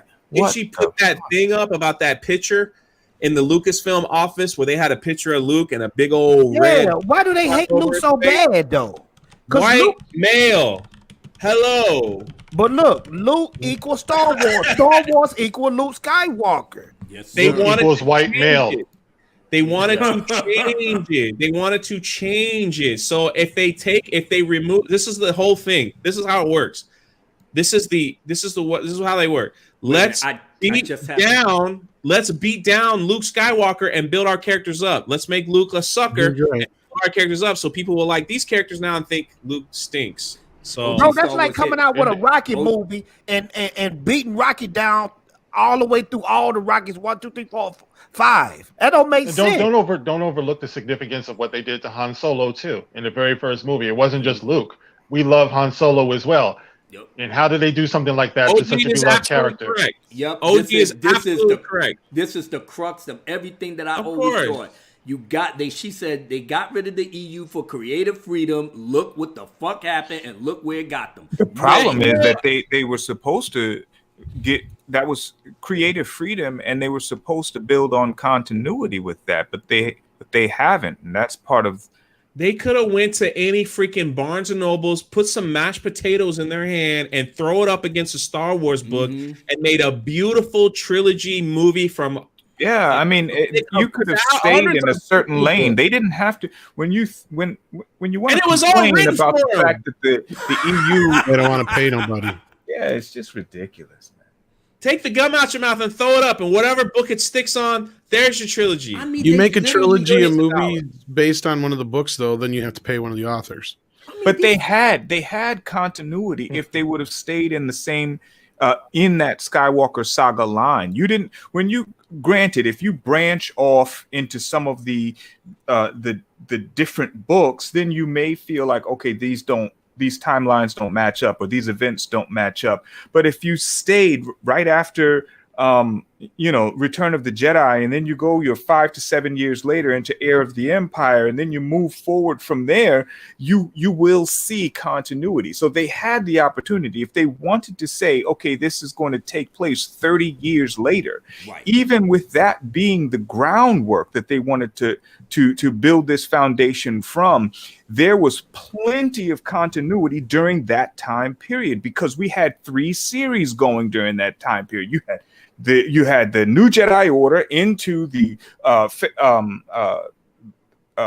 what is it? Not Fate of the Jedi, but because Fate of the Jedi was the last one, right? In terms of the books? Yeah, the series. There were 3 consecutive series. It went from the New Jedi Order right into. Hold on a second, damn it! I always forget the name of it. You can hear him walk into the bathroom. You hear that?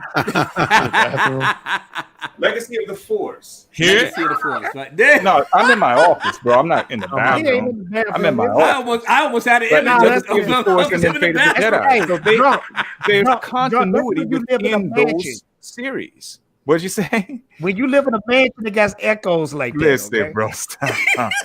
I know, and he never super cat none of us. Listen, we live in a mansion and got he got like 7 infinities. Look, 7 infinities. You know what he said? I don't have an infinity. The infinity I He was getting ready to say I got a Porsche. I have a Lexus. He got Lexuses. That's the I didn't say Lexuses. I did not say that. Listen, why are you coming at me like this? I'm kidding, man. I'm just kidding. I work hard for my money, bro. You're right. You need yo. I can imagine Lord Callis. Callis sound like one of them old school black. Yo, I can imagine Callis. Yo, y'all saw. Wait a minute. Y'all saw Wolf of Wall Street. I bought all this. Yo, y'all see Wolf of Wall Street, right? Wolf of Wall Street. This is how I picture Lord Callis. I got this over here. I got this over here, and I take Quaaludes because it's fucking incredible. Go get my car. Let's go. Take me to work so I can fire some of these motherfuckers. I just want to wake up one day and go, "How you doing? How you doing, Jay? I'm good. I got Lexuses." Bro, didn't the pearl be Lexi? I got Lexuses. No, I didn't say that, bro. I know you did. I don't want to say that. I want to say that. You got Lexus? I know Lexuses. Lexuses. Plural. motherfucker. Yeah, I got Monday, Tuesday, Wednesday. That's okay. I'm getting ready to go to work. I'm getting ready to get my bus pass. My Metro card. Oh man. But anyway, Lorena just dropped some knowledge in there too. Oh, she did? She said they care less about black women in Star Wars except for window dressing. Yeah, no shit, right? Well, and then going back to what you guys said, not only look at what they did to Han in the movie in Force Awakens, but look what they did to him in his solo movie, and then look what they did to, speaking of like the one black guy we have in the original trilogy, look what they did to Lando in that movie too, for fuck's sake. I mean, fucking robots. He putting pinkies up their socket. Yeah.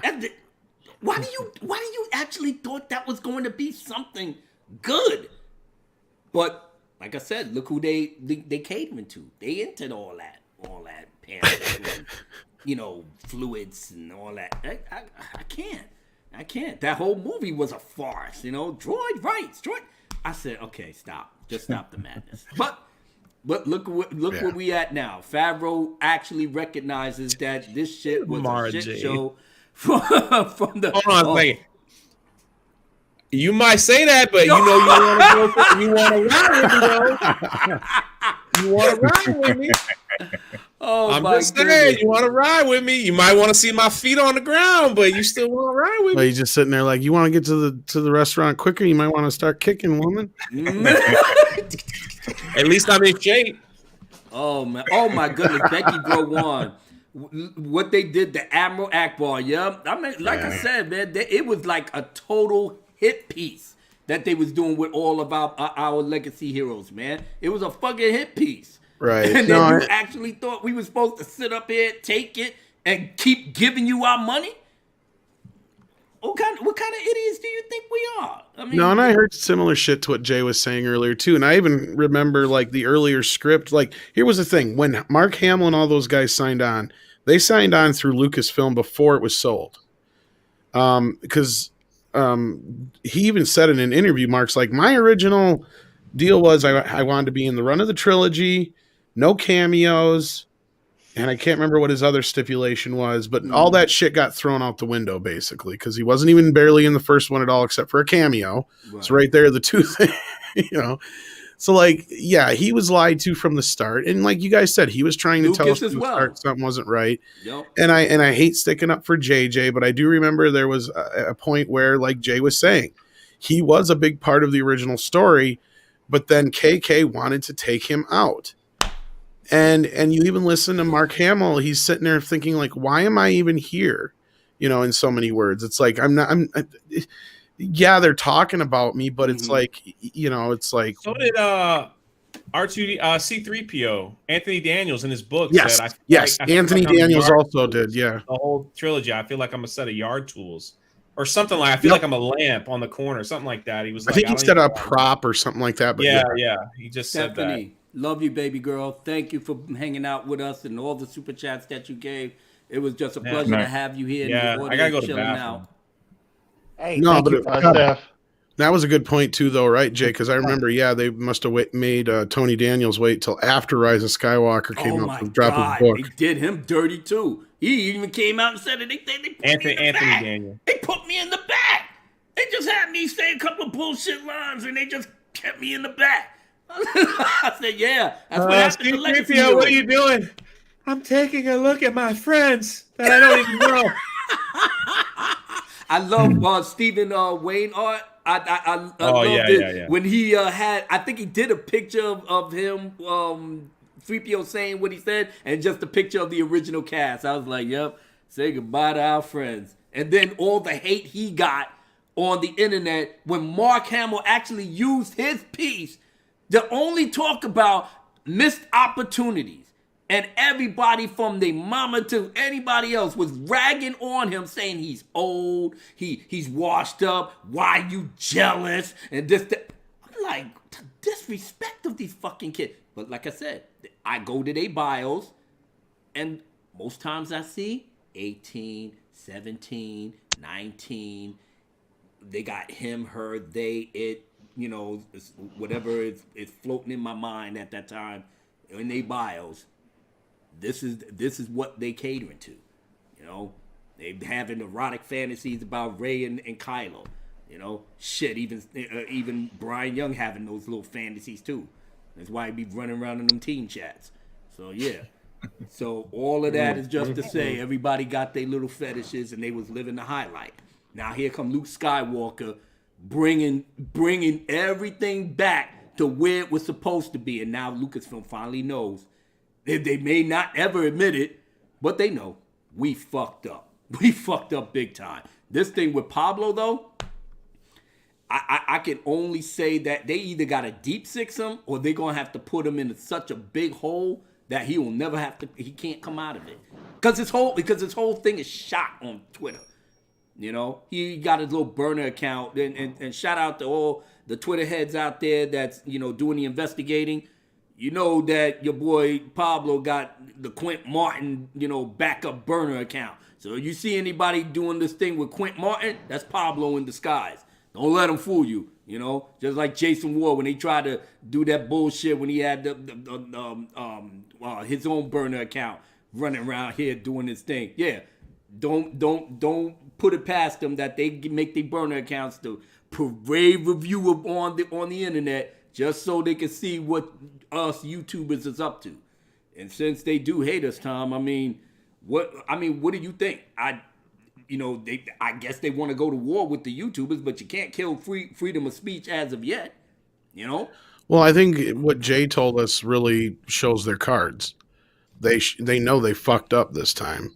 And basically Pablo being forced to apologize is proof of that. And, and I trust what Jay was telling us, about what he was told. And that's flat out. Obviously, he was told, you need to apologize. And when it didn't work out the way they hoped, then they tried to change the narrative. And I got another question, though. When is anybody going to get Fatal J a mic stand? Remember I used to do that, Tom, back in the day? I know, you too. I got this from Drunk, but you know what's crazy? I have a mic stand. I'm just too lazy to use it. At least he's honest. For some reason, it just seems counterproductive to being lazy, but okay. Because you know what? It takes more work to hold the mic up. It does. That's what I'm thinking. It takes you more work to hold that mic up. I stole this style from Drunk. Drunk is the first person that ever held the mic up like this. So shout out to him. No, I didn't mean to derail the conversation, but no. I want to say something to OG Star Wars is in the chat. I know you and Stig and Rhino and Mara and all, and I just want to tell you, OG, that that I liked this episode, and I know that you hate like what's going on, but I gotta tell you, OG, don't stop tweeting your knowledge because I love it. I love learning. I'm not an EU person. I will also tell you, we talk EU all the time and I'm confused. I did like Plagueis and stuff. And I'm sorry that people were like coming after you and stuff like that. You had to lock up your Twitter for a little bit. Yeah. And I know you're strong enough to handle all those people. Dang, they were coming at her like that? Yeah. And I just want you to know, don't stop. I mean, you have my DM. If it gets out of hand, like let me know. I'll do what I can. Don't tell Abu Nas because he'll get suspended and we'll never see him again on Twitter. But yeah, just don't stop putting your lore stuff in there because I like there's intelligent people on Twitter that like to learn. Believe it or not, that like to try to understand where it's going, that like to like Stig too. Like it's funny to me that people that like the episode would be upset with Stig's tweets or OG tweets or anything like that. It's kind of like, why would you be upset when they're trying to explain where they're coming from? Because when I was going through the Last Jedi crap and everybody was attacking me, and I was a nobody back then, but still, I wanted, I wanted to be heard and respected, even though people were like saying, "Oh, you're an idiot and you're this and that." It's like, what? Don't let Stig or try to hear what they're trying to say. Like that's all I'm saying. It's like try to hear what they're trying to say. they're good people, and we're like, don't attack them because they choose Legends and EU over the crap that Disney's giving us. There's nothing wrong with that. Like, let them enjoy their Star Wars. You enjoy, I'll enjoy mine. And that's just how it is. I mean, it's like, this is why we come together and talk like fans. Yeah. I'll tell you, nothing gave me, this is how me and Abu Nas became friends, was Darth Plagueis. I never read that before. I first heard him on a live stream. I didn't even know who he was, right? And then I heard him talk about Darth Plagueis. I went and got the book. And when I read that, it made me fall in love with Phantom Menace 100 times more because I was putting all these pieces together. And if I had looked at Abanas and be like, man, I don't want to read them books. It's only about the movie. I would have missed out on so much. And then I asked him, I was like, Abanas, would you like to come on my channel? I only have 20 subscribers. Would you want to come on and talk Darth Plagueis? It was amazing. And I learned so much that it opened up these other books. And then talking to Ryan off YouTube about that whole series, like the Jane Solo and all that stuff like that. Those things are just like, they're awesome. Like, just, I mean, like, don't let, if you don't like what someone says on Twitter, just keep scrolling. It's not that hard to do. These are good people. Stig is a good he's hilarious. And he's open to talking to anyone. Just because he posts something that you might, if you're taking what they're saying personally, you need to look in the mirror and be like, why am I letting Stig, who made a broad statement, and his criticism of the Mandalorian affect me in a way that's making me upset? You need to like check yourself, because, and Stig is always open to, hey, I don't understand what you're saying. We would love to have a conversation with you. OG Star Wars would love to have a conversation. They're good people. Look at the man. I here, and it's like I saw like all this stuff going on, and it's just like, what's wrong with people, man? I know Will's busting on me. Any reason for Fatal to be able to sing "Man in the Mirror"? Remember, he used to always say that. Yeah, Jane Solo. They taught me about Jane Solo. Mara gave me a whole lecture about Jane Solo. I think they told you the real name is Jaina. And here you go calling them Jane. You know what's on his mind. There was a large. You got Jane Theory on the mind. No, but there was a monkey. There was a monkey in that. Got on the mind. Look at him trying to hear you. You know, he trying to, but the monkey, Don't forget about the monkey. On a rope. I don't know who that was.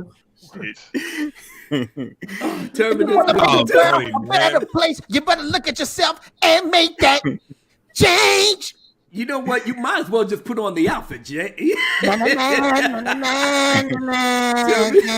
with the EST with the $2 super chat. If Akbar was Muslim, he'd be Admiral Allahu Akbar. Well, okay. What? I can see that.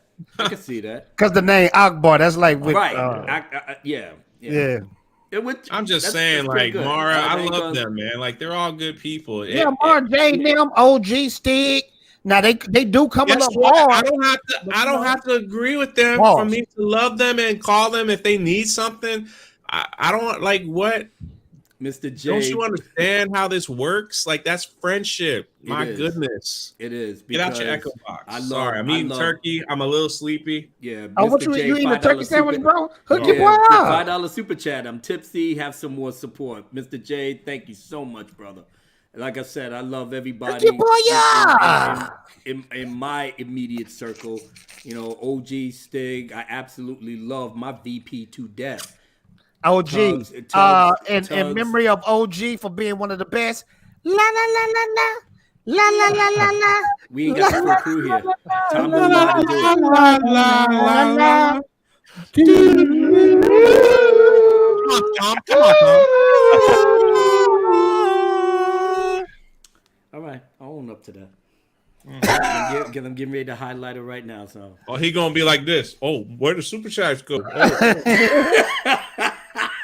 OG Star Wars with the $4.99 super chat. Crucible is the last novel in the legacy era of Fate a Fate of the Jedi series where Sword of the Jedi should be at. Okay. I have to get to those books too myself. Didn't you tell us you wanted to join OG in one of them yoga classes? No, my fat ass ain't. Whoa.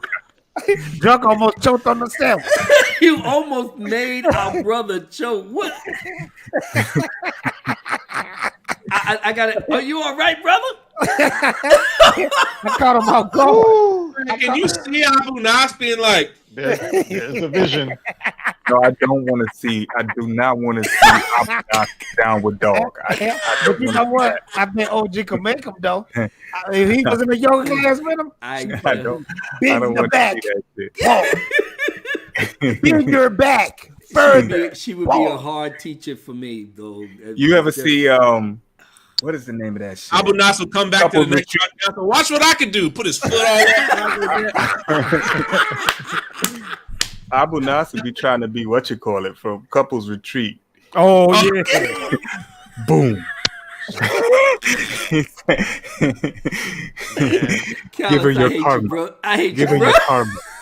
Boom. Hey, you don't wear them beads around his neck. I have such an enlightenment right now. Oh man. Oh, just the whole yoga thing is just so amazing. No, I can't.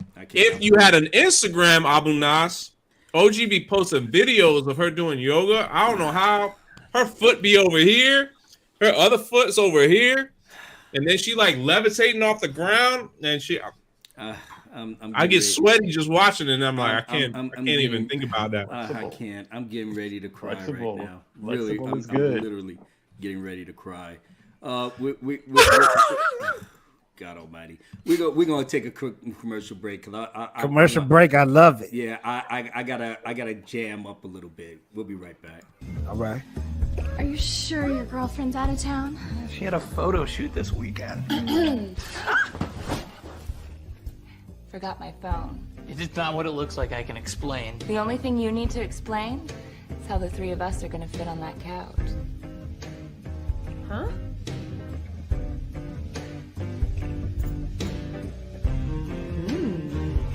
The Girlfriend, Jim Beam, The Bourbon. Nice. Where do you find this? Man. Yeah, for the 19. I have not seen the biggest bunch of fiction in my entire fucking life. Yeah, that don't never happen. Glad I'm already off screen. But that happens in my house every other week. I guess unless you're fucking J3PO, the sexiest man on YouTube. No, he's the handsomest man on YouTube. Jamal and I took the sexy mantra.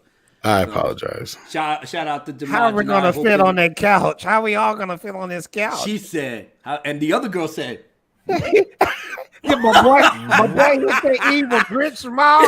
Renee Patrick, what did she say? Wait a minute. Renee Patrick said, his ass. Wait a minute. Oh, man, God. Where she at? God damn. He hit that little evil smile. She said, his bitch ass is dreaming. Yeah, he's dreaming. He knocked him out. Right, because I'm just saying, bro. It wouldn't have been. She would have been holding no damn phone. Wifey would have had the Nina kick. Yeah, but throwing someone heavy. She'd be leaning across the thing like this. wait for your ass to sit up. Look what RC. I give you a 5-second head start. Wait a minute, baby. It's not that. It wasn't that serious, baby. Look what RC put in the chat. Wait, I'm trying to find commercial. Then you got the people next door in the apartment next door. Is somebody in there shooting? Just mind your business. Just mind your business. Better be quiet, yeah. That commercial was based on Drunk's Christmas party. Yeah. I can't invite Mark them coming over because I heard stories about Mark. So you ain't heard nothing about me. Yeah, I heard this is Mark. This is Mark right here. Mark can come into a room and sling that thing over his shoulder. Straight out of Eddie Murphy Raw, man. Remember when Raw said be on the beach? Just Dexter St. Jock. Oh, your husband knows. Like, I'm here, hold on a second. This thing dragging on the floor. Oh, yeah. From Eddie Murphy. Yeah, Eddie Murphy, man. Oh my God, are you kidding me? Oh, ladies and gentlemen. Hey, Mark ain't denying, ladies. That's all I'm saying. Yeah, ain't no denying. Shoot.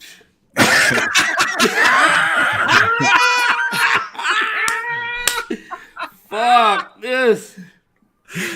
But you know what? That's pretty much Pablo's life. I told you. I told you he's that dude that holds the camera while I'm smacking that ass of his wife fist. That's why he's looking the way he's looking right now. Yeah, and to celebrate. Oh, how should we say? The man under the Quint Martin parody account. Let's dig a little fun at his expense. Shall Let's we? do it. Ooh. Uh-oh. Pablo Hidalgo. Can I break down your life? Can I break down your life right here? I think I can. I think I will. Let's break down this bitch ass life. One more time. For the good time. Ooh. Damn, Abu Nasser feeling himself. Today I am. You want to know a little something more about what really happened? Well, check this out. Break it down, man. Get it. I can't believe what my eyes just saw. Pablo Hidalgo was straight off the wall. His brain cells finally jumped off the cliff. And now he's in deep shit, so listen to this. Working at Lucasfilm, you think he had a lot to do. Nah, he's running around acting like a fool. Told Star Wars Theory, why shed tears? It's fictional character, I'm dying over here. On his Twitter page, that punk really doubled down. Pouring salt in the wound, acting like a clown. Theory wasted no time getting up in his ass. The rest of us put his sucker ass on blast. All this drama gets me hype, I'm coming for their neck. Pablo knows that I have zero respect for him and the way he be acting like a snob. The fans that demand that he do his damn job. He said he's an alpha male, you know that's a lie. Looking like a reject penguin in the sky. He's the one holding camera while his wife goes black. The way he blocks people, you know that's a fact. There's no denying that. Yo, I saw it for myself. He blocked me 4 times. That's a cry for help. The pronoun kids rock with everything he does. That's the only way his fat ass gets love. At first he thought he could withstand the heat. Shit got so high he deleted all the tweets. The shit got worse as the days went on. Woke up one morning and his Twitter handle's gone. He's not really gone, he's on a burner account. On a Quinn Martin shit, yeah, Bob bounced it out. Nowhere to go, he lost all control. And all the stupid kids who roll with him laying low. Lucasfilm shaking their heads, what the hell's wrong now? Pablo dissed the entire Luke Skywalker crowd. What the fuck? That's something we don't want right now. We losing money, man, with the pronouns and the vowels. Where that fat bastard at? I think he went home. Sweet Jesus on a cracker. What else can go wrong? Variety came through and said, here I am. New article, and I'm straight going ham. Trending on Twitter? Are you really surprised? Pablo opened up all the fans' eyes. Can't believe I roll with him just because he worked for George Lucas and he knows his stuff. Wrong, he worked for him, not with him. Know the difference, cause he's part of the system. Same system that Kennedy just pissed in. The same one that created all the division. I can't believe how far we all fell with all of the bullshit that we tried to sell. Smoke and mirrors, it was all a mirage. Praising George Lucas was all a facade. We was all better off when George was in charge. I know I learned my lesson, time for a new job. Fire and brimstone, scorch the earth, baby. Leave no one breathing, cause they knew he was shady. We loved in the fact that we lost all the dough. We lost the fandom that we thought we controlled. We even lost the actors we dissed on the low. That's what it looks like when you sell your own soul. JJ said we had to start this from scratch. Ryan Johnson said we didn't have a map. George Lucas said we didn't want him back. We tossed their story treatments right in the trash. Lying to him saying that we're a perfect match when all that we wanted was his goddamn stash. His life's work was always first class, better than anything we tried to rehash. Where you going? To Abu Nas Rehab Center? The hell with this bullshit. I became a member. Come with me. Let's jump off the sinking ship. Abu Nas Rehabilitation Center is legit. Do you think I can get it? I don't see why not. As long as we keep it real, that's what it's about. Respect George Lucas, the maker, no doubt. And everything that he built in his house. El Presidente say it's okay. He's showing them all to a bright new day. Oh my God. Hold it down. Yeah. Like that is the way that you show love.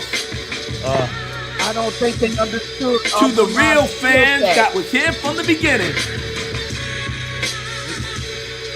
Better just grab your honey, grab your significant other, and be like, God damn, this Dark Council shit is lit right here. Bring it on home, Apple. Woo! Bring it home.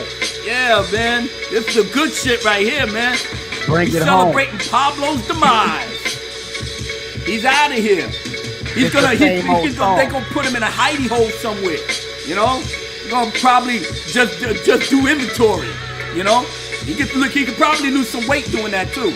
But his wife still gonna love her black man though.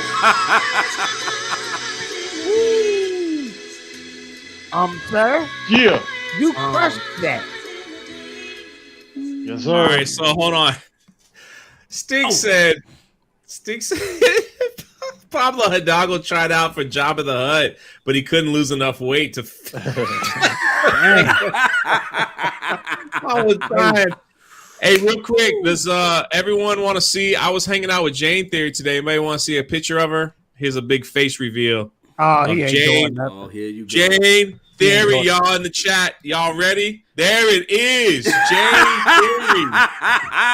Jane said, fuck all y'all. You get no reveal. I love it. Oh, my God. Oh, that was my so goodness. funny. Yo, at the end of the day, fellas, we still gonna win.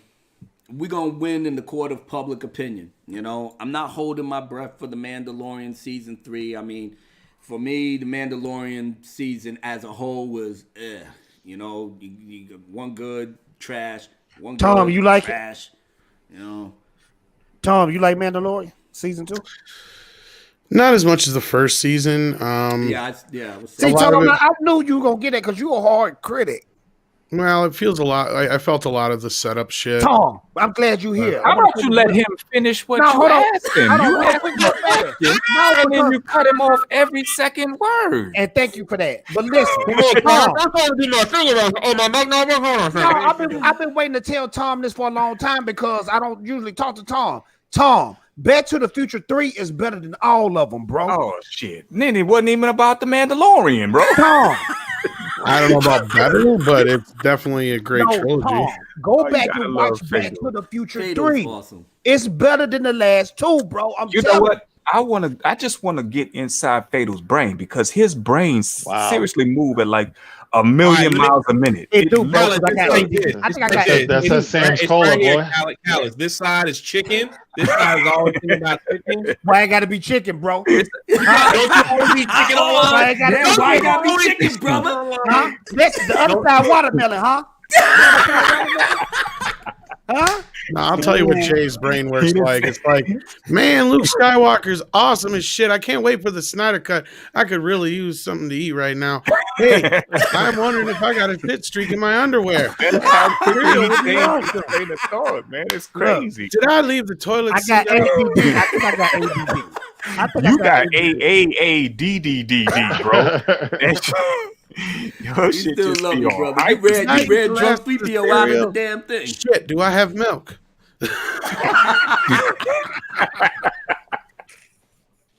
Tom, did you ever answer the question? I sort of did. I threw so much at him, man. Back to the Future 3 being the best one. I don't know about that, but I do consider all 3 Back to the Future movies great films. As far as The Mandalorian, second season wasn't as good as the first one. I don't even think that episode was that great. It did take me by surprise because I didn't expect it. Mm-hmm. That's one way to subvert expectations, I guess. Yeah. But I mean, I didn't like get all emotional like a lot of people did, but I was like, I can't believe they did that. That was more my reaction, I guess. And then I was just like, oh boy, I wonder what the fallout's going to be. Yeah, I didn't even like the episode until Luke showed up, and that episode is always going to be special to me now. I have that. I can keep that moment. Yeah. You understand what I'm saying? I can relive it in my head, knowing that I can create my own stories if they so choose to fuck that moment up. Which I don't think Favreau would even attempt to even try to mess it up. I'm giving Favreau, my trust. I'm giving him my trust because I know he wants to do right by us. But I know he got his hands full with the fuckery and the chicanery and all the other shit that he's dealing with Kathy. So she always gonna be resentful for him because pretty much, he literally had to change everything around by himself. But people were saying, well, Kathy still got a job and she's still the president. Yeah, but she's pretty much a lame duck. She's been exposed. The people that working at Lucasfilm ain't gonna say shit about that. They want their job. But all over Hollywood, she's exposed. You literally cannot make like I said, when she went and did that announcement of all those shows, I looked at her face, it pained her. It pained her to talk about the droid stories and, Rangers of the New Republic. She really wanted to go, Kylo and Rey having, emo babies, having shows like that. After That's what she killed really his father wanted. figure. After she killed her father figure. She fell in love with the murderer of her father figure. Like I said, stranger things. Well, why happened. wouldn't she? He killed a white dude. What makes another guy sexier than killing a white dude, especially an old crusty white dude? And that's the thing about Star Wars, the original trilogy.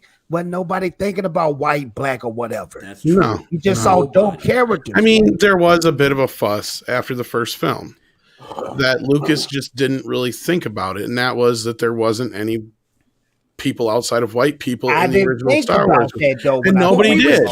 We was kids. Nobody did, but then all of a sudden people in the press and some other critics and certain people did, point it out, and he's like, well, shit, I didn't think about that. I shot most of it in England.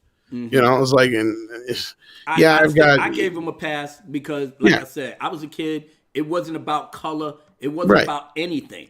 As you grow older, you can appreciate him bringing people of color in it. So that was going to say, what did he do though? Then in response, instead of just throwing some random character in there, he gives us Lando Calrissian, another legend, and who was just a strong character. Nobody was thinking there's a black character. It was just a strong character. Yeah, you know what I mean. Mm-hmm. That's like back in the day watching the Brady Bunch and wondering where's the black character. You know what I mean? It's just these are these characters. It's that family. You got a guy who's got a similar background to Han, but he's suave, he's debonair, he's everything that Han really isn't when it comes to like being, smooth. Like, Han's the gruff mechanic type, but here comes Lando Calrissian, and he's everything that Billy D. Williams is. You know what I mean? He's Mark with a C and drunk 3PO. What? Drunk, what you know, bro? You got Lando Calrissian and your Han Solo. And you got Mark. There he goes. So not only Bunny, I see you. He made him not only a friend to Han, he made him a possible love interest for Leia. He made him a major part of the plot. And not only is he just some random dude on a planet somewhere, he's the head of everything there, head of operations and shit on this huge operation and stuff. So I mean, he made him a very important character. I mean, and then he has a falling of grace, and then he even has a redemption then in Return of the Jedi, because he lets his friend get taken by the Empire, but he's there to make sure he gets saved. I mean, it's a great character, and none of that has anything to do with the color of his skin. You know what I mean? No, that's the best part about it. Now you get to the sequels, we start getting into the whole bullshit of like, oh, we got all this person and that person, and like you said, what did Rey ever really do for the trilogy? For anybody? Dude, what did Finn do for the trilogy? Oh, he run around. Rey! Well, Finn was done bad. And, Finn was disrespectful. I mean, they treated very him very disrespectfully. He was disrespectful. It was just very disrespectful the way that they took his character, and regardless of even skin color. I mean the just the way that they. Well, you can't even go regardless of skin color when you think about the way that they did the posters and things like that. But the fact that this guy, if you look at it just as his character, this guy is a stormtrooper that chose to defect, and then they just didn't do anything with that. I mean, you had such a groundbreaking story there with the potential of this man becoming a Jedi, a defected stormtrooper to then become a Jedi trained under Luke Skywalker would have been just a great story to tell. But instead, you fucked that up. And on top of that, you disrespect this man as a black man. You see Cal's in a board meeting. Hey, excuse me, Mr. Callis, what did you think about this? And you F this up. Yeah, I'm very serious with it. Take it back. I'm wrong, and you should be ashamed of yourself. Come on, I don't want this. Here, you F this up. Get this out of my face. Did I stutter? Why are you not walking back there and fixing it? Don't look at me. Fix it. Fix it. That's right. Shit. And then they, and here come Mark slinging his thing around. There he goes. I think the Bill Burr character, right? It's Bill Burr, right? It was in The Mandalorian. Yeah. He was a lot of what Finn probably should have been, just in that one episode that you saw, Yeah. He has nightmares of the things that he was forced to do. He's got a vendetta against them. That's a more character development in that one episode than they gave Finn in the whole trilogy. Right. And they made him a very torn character. I wasn't as huge of a fan of. I mean, I had some issues with that episode, but no, I mean, you're right. They did at least flesh him out so much more and give him so much more to work with than Finn ever got. And I mean, even Alan Dean Foster said, in as far as he was concerned, him and his character and Rey were supposed to wind up together. I read that. Absolutely. Yeah. I mean, that was anybody. I don't see. That's why it was so mind blowing to me when people started shipping the Reylo. Like that was the furthest thing from anything that I could see from that first, The Force Awakens. Everything pointed to me to these two becoming an item. These two, he clearly head over heels for her. Yeah, these two, and him. It was kind of like that whole, Hercules kind of character where she was strong and didn't need his help, but then in the end, she ended up caring for him. That's how I felt with their relationship, and then you couple that with the fact that these two are Force sensitive, and then they have that bond in the Force. You cannot tell me. And they try to clean it up in the Rise of Skywalker. But the fact that you completely go away from that in The Last Jedi, this man crash landed and walked across a goddamn desert to find the only other Force sensitive person on the fucking planet. That was gotta be some kind of Bible analogy. Exactly. I mean, come on, man. The Force led him to her. That was the Force working through him. You are standing outside of your mind to think otherwise, and then to try to think that she had something going with Kylo Ren. Who's watched that movie? I don't get that. Who saw that movie? This shit is mind blowing to me sometimes, bro. You're on mute. Yeah. Here you go. You F this up. Take this back. Yeah, bro. Don't look at me. What are you looking at? You F this up. The 18 to 25. Come back later when you have it, or don't come back at all. Shit. Yeah, or you're probably.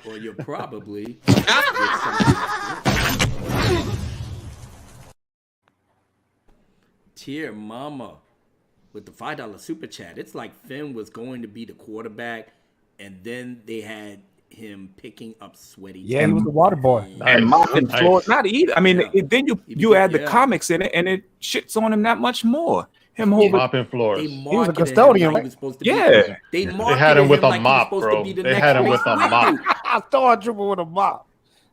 He said you mopping the floor, and you got the mouse droids. What you think the mouse droids do?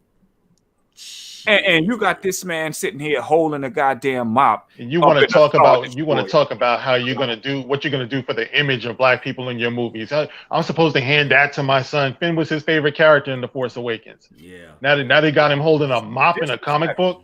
Utterly disrespectful. A total betrayal. Totally, man. He said, fuck all, Mike. When it comes to Adam Driver and Oscar Isaac and Daisy Ridley, you knew what you were doing with them. But to me, Finn, you knew the fuck all, Mike. You treated me like a muppet, a fucking wanker. Yeah. I got a question to ask though. Like, okay, y'all remember when we first saw The Force Awakens, the first trailer, and we saw Finn breathing hard through the desert? Was the original idea was Finn to be the star of the movie at that point? I don't know about the star, but the way he talked, and if you can believe the treatment that JJ supposedly wrote for 8, yeah, he had a bigger plan for Finn. Yeah, Tom. I mean, out of Finn's mouth when you watch the behind the scenes, John Boyega says that at the end of his casting process, that JJ says to him, "Are you ready to be the next star of Star Wars?" Wow! Like, if we believe, that to you, and then you treat me like this. Yeah. If we believe the treatment that was leaked, basically the way it sets it all up to go is that she ends up in the past in this ancient Sith. And I don't know how they bring her back, but I'm assuming that what'll happen she would be like tainted by the dark side or something like that. And probably Finn would be the one to bring her back. Mm-hmm. Would be like the whole setup. Could you imagine that story, bro? Yeah. For all the JJ-isms and crud that's in that episode 8 treatment, it's a hell of a lot better than what we got. And that's what I keep saying is when everybody says, "Oh, they didn't have a plan. They didn't have a plan." Well, they did have a plan, but they tossed it out and it was compromised constantly. And I feel like I hate sticking up for JJ, but I feel like he went in with the right intentions.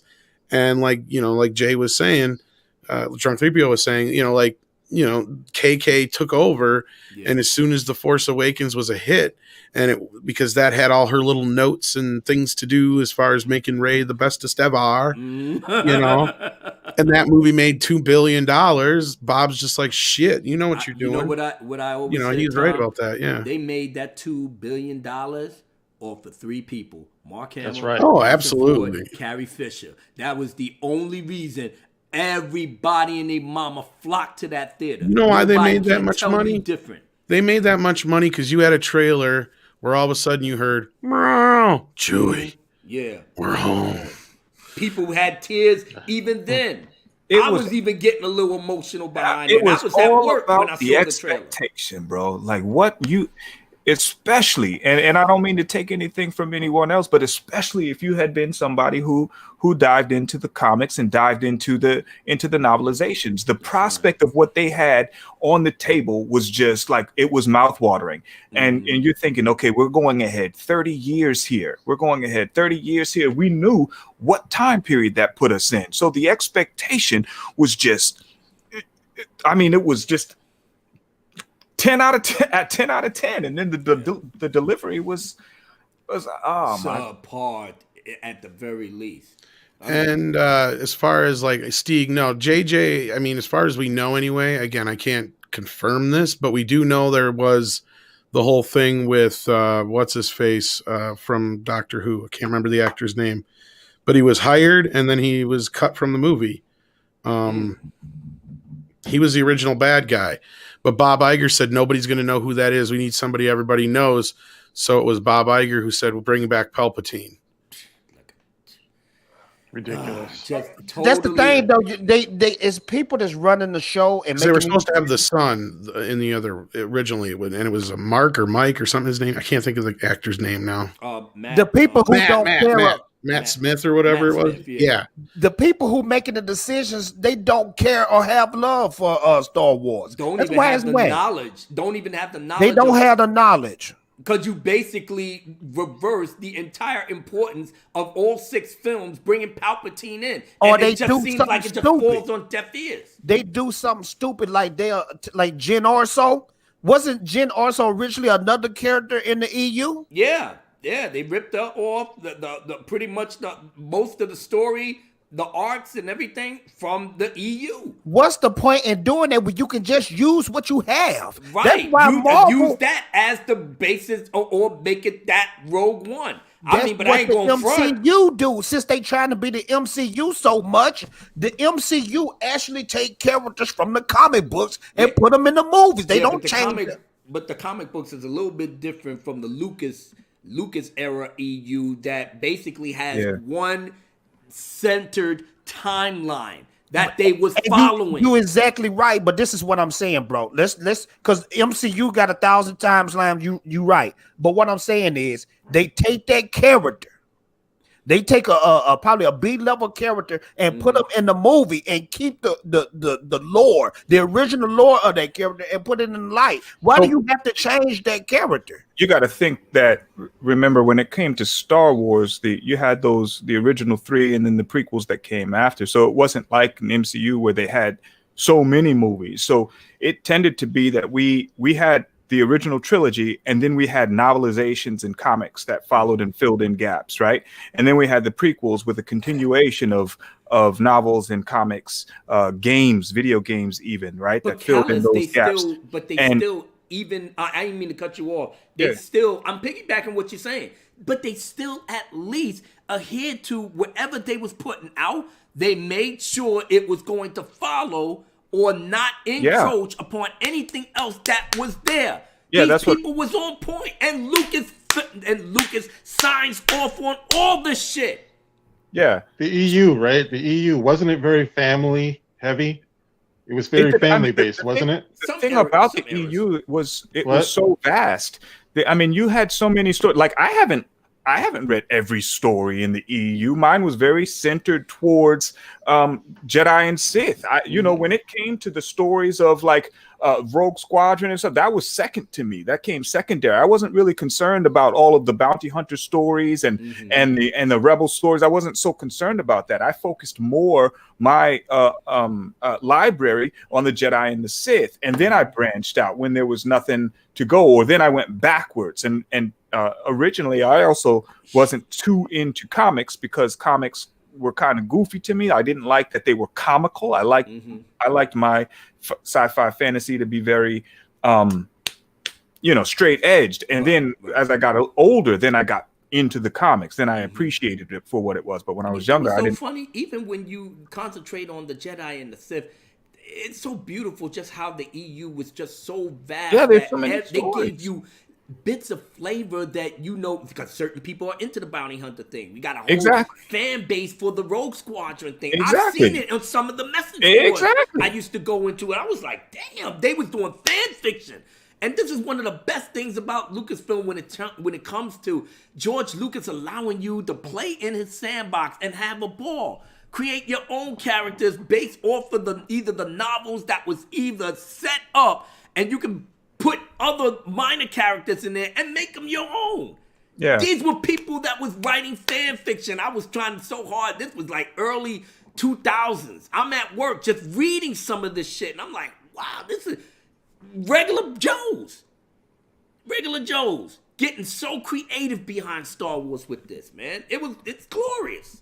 Well, the thing is you have several levels to this. First, you have, any new director coming in with these new sequel movies they were doing was obviously going to want to bring their own voice to the table, and that's understandable, right? Mm-hmm. That aside, the main reason why they got rid of the EU or the canon structure, the Bible, that everything was kind of rested upon prior to that, was, first of all, they didn't want to have to do homework. They didn't want to have to adhere to everything that came before that. They didn't want to have to deal with all that. And that's fine. And that's also a fair understanding argument when you're trying to rebuild a franchise, after it's been dormant on, the big screen for a long time. But that's lazy, Paul. On the big screen. On the big screen. That's lazy, though. Because let me finish. Yeah. You go ahead, Tom. I'm sorry. Now you got to remember it was dormant on the big screen for a long time. So as far as like the general public knew, there hadn't been really anything outside of video games and stuff. And the Clone Wars TV show had an audience, but they wanted to rebuild, and that's all fair and understandable. But the other problem here you have is you have all these established characters, and like you guys are pointing out, instead of just trying to make those things or adhere a little closer to or pull in characters, even if you're doing a new spin on them, which they are kind of doing now with Mandalorian. Prior to this, it was all about, no, we want to do our own thing, blah, blah, blah, blah, blah. But what they were doing was, as you guys know, the whole 25% deal with Star Trek, right? It's kind of the same thing here. They can sit there and rip off stories all day long, and as long as they're like 75% different from the original stories, they'll never have to pay any of these authors. They don't want to pay Alan Dean Foster. They don't want to pay any of these people their residuals. Can you imagine if they did like Shadows of the Empire right now as a fucking movie, how much they would have to pay for that? But that's hurting them. It's hurting them, but they don't want to have to deal with that. That's the thing. And I'm not making excuses for him, but I'm just telling you that's where they were at. Now they're stuck in a problem where with Favreau, all that shit's been chucked out the window, right? Now he's got to try and rebuild all that stuff. And to him, these things were important too, you know, and he knows they were important to fans. So that's why he says all of it counts and, you know, all of it matters and all that stuff. That's what he's saying when he's saying that stuff.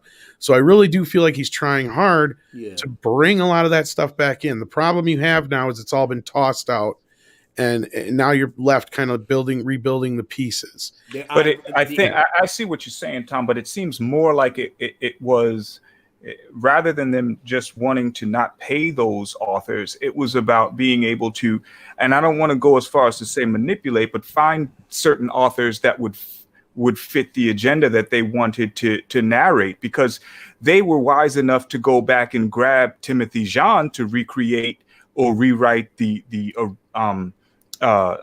Thrawn trilogy and show us Thrawn what he looked like before Shadows of the Empire or Heir to the Empire when he was younger. So they were wise enough to go back and grab John. Why weren't they wise enough to go back and grab Drew? Why couldn't they go back and grab Christy? Why couldn't they go back and grab some of the other ones that had an idea, that were very in touch with these characters during those three series, during the New Jedi, the Legacy of the Force, and the Fate of the Jedi. They chose to bring aboard new authors that would spin a different narrative, or may have, and this is just me spitballing, I'm not saying that's what. No, you're not wrong. It's because those old authors have a strong voice. They have a strong opinion. They have a strong, this is the same thing in like Star Trek. They don't want real fans around, because then you got to deal with the drama of, well, that's not what Spock would do. You know, it's the same thing here. That's not what Luke would do. They don't want to hear that. They just want to do their thing. Because think about it. If I buy the Ninja Turtles, why would I dress them up in ballerina suits and change their names and make a movie based off of it? Because from what you told me, that's what they doing. And that's stupid. Well, and they did the same thing to the Ninja Turtles, actually, Jay. Look what Michael Bay did to them, for fuck's sake. It almost was worse than that. But, you know, and they think they're doing a good thing. Here's the thing. For some reason, and I equated this to like a family heirloom, and they just don't get it. Like people like Kathleen Kennedy, and it's right. It's all about feeding their agenda. It's all about pushing their agenda onto things and not having, because, you know, the old stuff, it was made by a bunch of old dudes. That's why. That's the way they see it, and nobody cares, and they want to move on, and, you know, but they don't understand how these things are family heirlooms. And, you know, it's like getting a watch that was your great grandfather's, but then your dad turned around and painted it blue and fucking, you know, trashed it. And it's like, well, wait a minute, this isn't what your great grandfather gave your father. Right. Why are you giving this to me all fucked up? And that's really what they're doing. And I know some of that kind of bothers you, Jay, because that's the way I feel about Man of Steel. But it's disrespectful, because you calling us dumb. You calling the moviegoers dumb. Oh, they think we're fucking complete morons, Jay. Yeah. But see, that's why I asked the question about the EU being family oriented, you know, because whenever I hear you talk about the EU, a lot of guys, I hear them talk about the family of the Skywalkers or the Solos. They want to get away from that, You know, and that's what I'm saying. I believe that Disney Star Wars is very, very anti-family. The first thing they went about the business of doing is separating our Star Wars family. Mm-hmm. You know, they let you know from the very first movie, we're doing something different here. They killed Han Solo. They moved Leia. She was like depressed all the time. You know, Luke was just a cameo, you know, and that's what I saw. There were no family ties, no matter what they tried to act like with The Rise of Skywalker, when he's like, I'm looking at my friend, sir, or whatever that was. There was no emotion there. You know, we all have an emotional connection. So you have Pablo Hidalgo talking about emotions are not to be shared. See, this is where they don't like to see what happened with Luke Skywalker. Mm-hmm. They don't like to see that. They did everything in their power to not have that moment. That's actually a very great point, man. I mean, no, you're right. I think you're right. A very great point. Yeah. Because the irony, everything that, you know, this was the Skywalker saga, right? Yeah. And then beyond it being the Skywalker saga, we got to see the Solos, the family of the Solos. We got to see the Antilles. We got to see whoever else was directly involved, even the Jedi that were directly involved from Luke's New Jedi Order. We got to see family. And just like you said, the first thing that they did was to knock all of that out. I mean, they literally knocked all of that. Bro, how could you be George Lucas with the last 45 minutes of the Rise of Skywalker? I mean, he saw Darth Vader. What they shattered his helmet. You know, they went and they buried the lightsabers. You see Luke and Leia off in the distance fading out. That shit, it was so sad. You know what I mean? And then on top of it all, she says, "My name is Rey Skywalker." They just took a dump all over him, man. You know what I mean? And when I was sitting there, I was feeling all of that. You know what I mean? When I was watching it, I'm like, they are totally disrespecting this man's creation. Yeah. You know? Yeah. No, I think you're right. And the big part of it is, breaking down the nuclear family. But there's another side of this too, and that is they want to get Star Wars away from being all about Mark Hamill, Harrison Ford, Carrie Fisher, et cetera, et cetera. They could have done that, but they could have done it the right way. Yeah, because to them, Star Wars is the brand. The characters aren't the brand. Star Wars is the brand. Look at the way they treat Marvel. That fucking video game's a prime example. The way they treat the comics is a prime example. But Tom, I hear you. But this is a saga. No, I got you, man. You have to finish these 3 movies about the Skywalkers. It doesn't give I don't give a damn how much you hate them. Those 3 movies, these last 3 movies need to be about the Skywalkers and give us the Skywalkers as we knew them from the prequels and from the original trilogy, because you cannot fundamentally change a character in the middle of the saga or at the close of the saga. You can't do that. That's poor writing. And so they could have easily, I absolutely agree, this is a sandbox. The Star Wars universe is vast. And so they could have, even at the same time as they were concluding the Skywalker saga, they could have been giving us offshoots, different movies that delve deeper into stories that weren't necessarily centered around the Skywalkers. And then once you conclude the Skywalker saga, then write your Rey and Kylo Ren and whoever else that aren't Skywalkers. Boom, Matt's just trying to get your attention in the chat, bro. Oh, I'm sorry. Well, wait a minute. Let me get. No, and I completely agree with you guys, obviously, and I'm not making excuses. I'm just telling you guys, basically, you know, from their point of view, this is what they're doing, and this is what happened, and you know, it's like all we can do is just, you know, deal with it. Terminus EST $5 super chat and be left with the question why? Yeah, why? Ben Solo died getting kissed by Rey. If they had sex, he'd still be pushing up a date. Okay, I got it. Pushing up a Daisy. You turned into a Force Ghost and she felt his foreskin. It's like a Terminus S greatest hit. How does he come up with this stuff? I have no idea. How does he come up? How does he come up? Like I said, it's probably on the fly. Let me get to Mads Mama Bear, but I did want to piggyback on both you guys because y'all both got great points. My thing is that, you know, the irony of all of this, that you wanted to toss out the EU, you're still not talented enough to rest on and create characters of your own laurels. You have to dip into the thing that you didn't want or you didn't want to deal with to pull out characters that was already established. And the sad thing is that no matter what characters you create going forward, Mandalorian, any character that you make is still not going to touch Luke Skywalker, Han Solo, Lando Calrissian, Princess Leia, R2-D2, all of them. Mark Hamill, Harrison Ford, Carrie Fisher, Bill D. Williams, their names are going to be remembered in generations to come. As I said it in another live stream, I said their names is gonna be remembered on people's lips like Aegon Targaryen, 300 years after they're gone. Their name, their images, it's all timeless. So no matter what you do, you're not going to escape them. I don't know why you're trying so hard. You might as well just embrace the fact that the old guard, the old people like us that you didn't want, but you wanted our money. Us as YouTubers, we're here to tell you that as long as they want your money, you still have to cater to us to a certain extent. That's the trick. Well, I think they learned that in this last week. Yeah, they I think they did. I think they did big time. And not only that, going back to my heirloom analogy, that's the thing, Abu, is for us to want to pass this down to the next generation, they have to make us like it. You know, it's not just about, you know, bringing in, you know, the young kids. The young kids, you know, are brought in by the parents. They forget that, and they don't, you know, as much as they want to destroy the nuclear family, they can't avoid it. That's what Disney is built on. Yeah. Oh, man. You know, I'm not saying there's anything wrong with two mommies, two daddies, or just a daddy or just a mommy. I was a single father for many, many, many years. There's nothing wrong with that. No. But there's also something very wrong, though, with trying to destroy the idea that, you know, the whole idea of this. No, I totally agree with you guys. It's like Star Wars is the Skywalkers, period. Yeah. Absolutely. The dangerous thing is art and life, man. That line blurs because you see that in the real world too. You know, like when you go into family court, you see families being ripped apart.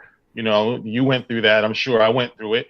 You know, and you see, I went through that. yeah, and you see how the male is not really valued in all of this. You know, the position. Absolutely not. So when you see it bleeding over into every aspect of pop culture, you know, in this case it's Star Wars, you have to stop and say to yourself, there's something at work here. You know what I mean? There is something going on here. Yeah. So yeah, it's too prevalent. Beautiful So beautiful lady Toriel with the $5 super chat. Our ties to Luke is what made Star Wars, and that hasn't changed. It will never change, my love. It will not ever, ever, ever. This episode, that last episode of The Mandalorian, pretty much seals that. It will never fade away. Never. So the question is, do you think the fans are out here making a difference? Yes. You think that we're? Yeah, I think so too. I mean, and yeah, I mean, and I do feel like that's why. You know, even though some people weren't a fan of it and are still upset, you know, I encourage those who, you know, feel good about it to let everybody know, because like Jay said, they do pay attention to this shit. Yeah. They clearly do. And I think Pablo was sending a message, not just to Star Wars Theory, but to all of us. Mm-hmm. Absolutely. I think he was just using him as the conduit. And at the same time, I feel like Disney sent a big old message back saying, we hear you, by forcing Pablo to apologize. Yeah. I mean, that's a big move on their part. They have never done that before. I mean, that's what Jay was saying. And that's a big fucking win for all of us here as fans. At the same time, we have to identify that they're using him as a sacrificial lamb too, because they're infested with Pablo Hidalgos. You know what I mean? Oh, so they can throw him out there. Well, yeah, but we want all of them. We want all of them out. All of them. No, you're 100% right. But what was her name? They ended up getting rid of Carrie Hart. She was the first sacrificial lamb. She was the one that lost her head over The Last Jedi. She was the one who got kicked out the door after that fiasco. And then they fired some girl because no one was going to Galaxy's Edge. Galaxy's Edge, yeah, I can't remember her name, but you're right, Jay. Yep. It was another one. Yep. Who was that? That son of a bitch, Taika Waititi, who said that you know, watch the way I ruin your Star Wars or something like that.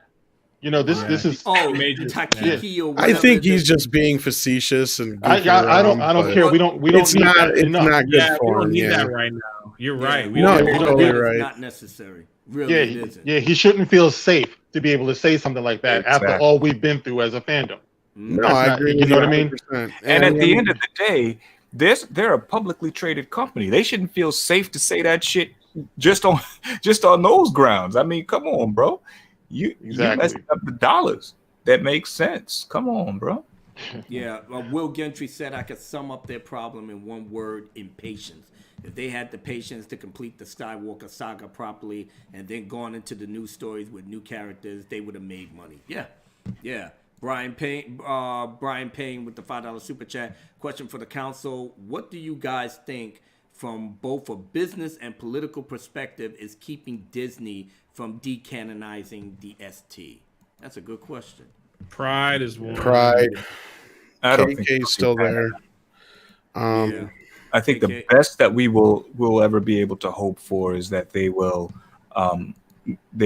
forget that it exists, kind of thing, where everybody was saying a little earlier, where it will exist in the timeline, but we'll build up to it, we'll build around it, over it, after it, behind it, but it will stay sort of stuck in that in that time period.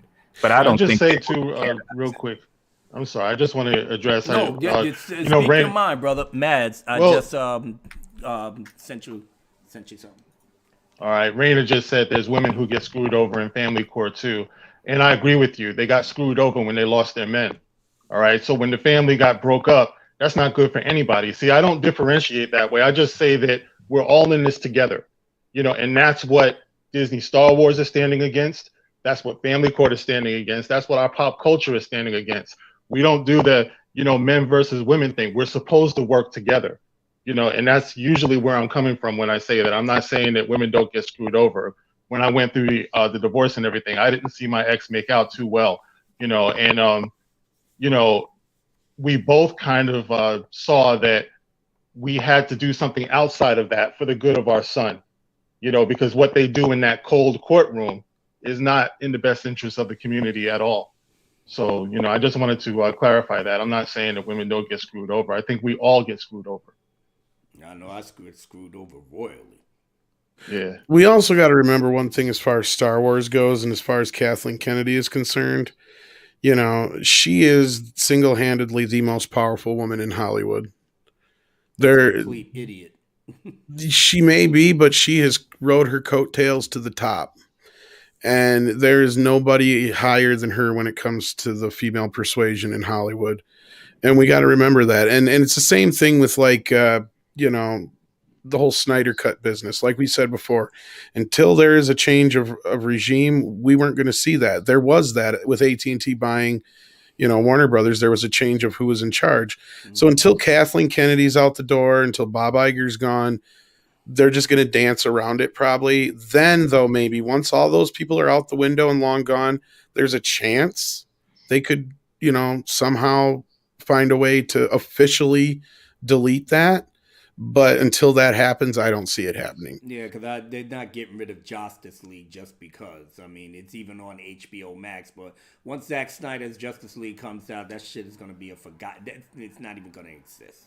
They're just going to put it in the deepest, darkest hole and just keep it there. My thing is restore the Snyderverse, restore what you had before, because they know where the money's at, or at least AT&T knows. I wish we had somebody higher than Disney that can come down there, smack everybody up, and push people to the side, and let's get back to the business of making money for these fans. They like I said, AT&T knew we ready to throw our money away to them. I can only wish Disney... Fakelucasfilm could actually take a page out their book. Give the fans what they want. Damn, Marvel's had that 10-year run. Him and Robert Downey Jr., they listen to the fans. Give them what they want. Give them what they want. That's why half of their stories are so fucking generic. But it still was enjoyable because it gave us what we want. We wanted to see this, and we wanted to see this fight, and we wanted to... They took notes and gave it to you. And he made so much money. What is so freaking hard about that? I don't know. Hello, Matt's Mama Bear.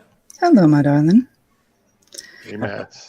You need to go over your super chat, sweetheart, because you missed from Lorena and Miss Teresa Martin.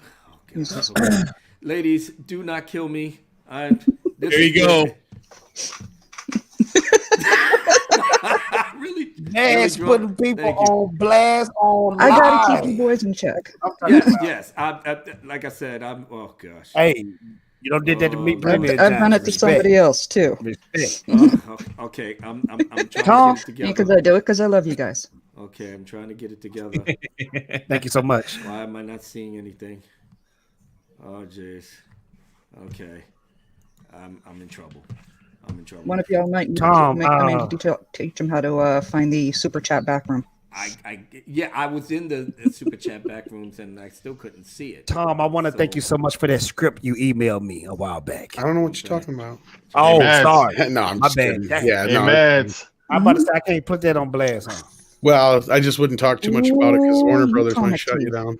Oh, big old and you know what? I deal with Warner Brothers every day on my channel. So Warner Brothers, I'm sorry. Okay. Yeah, that's thank you so much for trying to keep me in. Did you enjoy it though? Yes, sir. It's going to be one of the greatest things that people see, in my opinion. All right, I'm trying to refresh it. Okay. Wait a minute. Here we go. What the heck is going on with Abu now? No idea. I'm gonna go grab a drink. I'll be right back. I'm starting to think Raina is right. Maybe Raina's right. We need a producer. Hey, how long this show supposed to go? We're gonna wrap it up. We're gonna wrap it up now. I just need to get through the. All right. Fat Steven Seagal beat up Hidalgo. $2 super chat. Does drunk love the Fat Steven? I never get a call. Well, because you're in Canada, the long distance charges are ripe. So I gotta when you cross the border. If we pick a producer of the show, it got to be Mads. Who else is it going to be? Who else would it be? Lorena's already a I've been here producer. a while. She's big time. But Mads been here since day one, bro. One of these days, I'm gonna see Mads pull up in the Lexuses.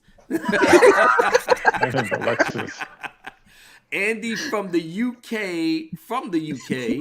has a $2 super chat. He says, "Hey all, hope everyone is well, enjoying the stream." Andy from the UK, thank you so much. I am so sorry that I'm now getting this to you. It has been pretty much a fantastic stream and I've learned a lot today, just being around my brothers and Tom and I'm always scared of Tom. I told him that from day one. I always think he's the smartest man in the room. And I've told him that many times. I'm like, he makes me nervous when he's on stream. So man, please. I told him he's not gonna lie. I've told him that multiple times. And I want to say something. I want to say thank you to everyone. I just crossed 13,000 subs on my channel.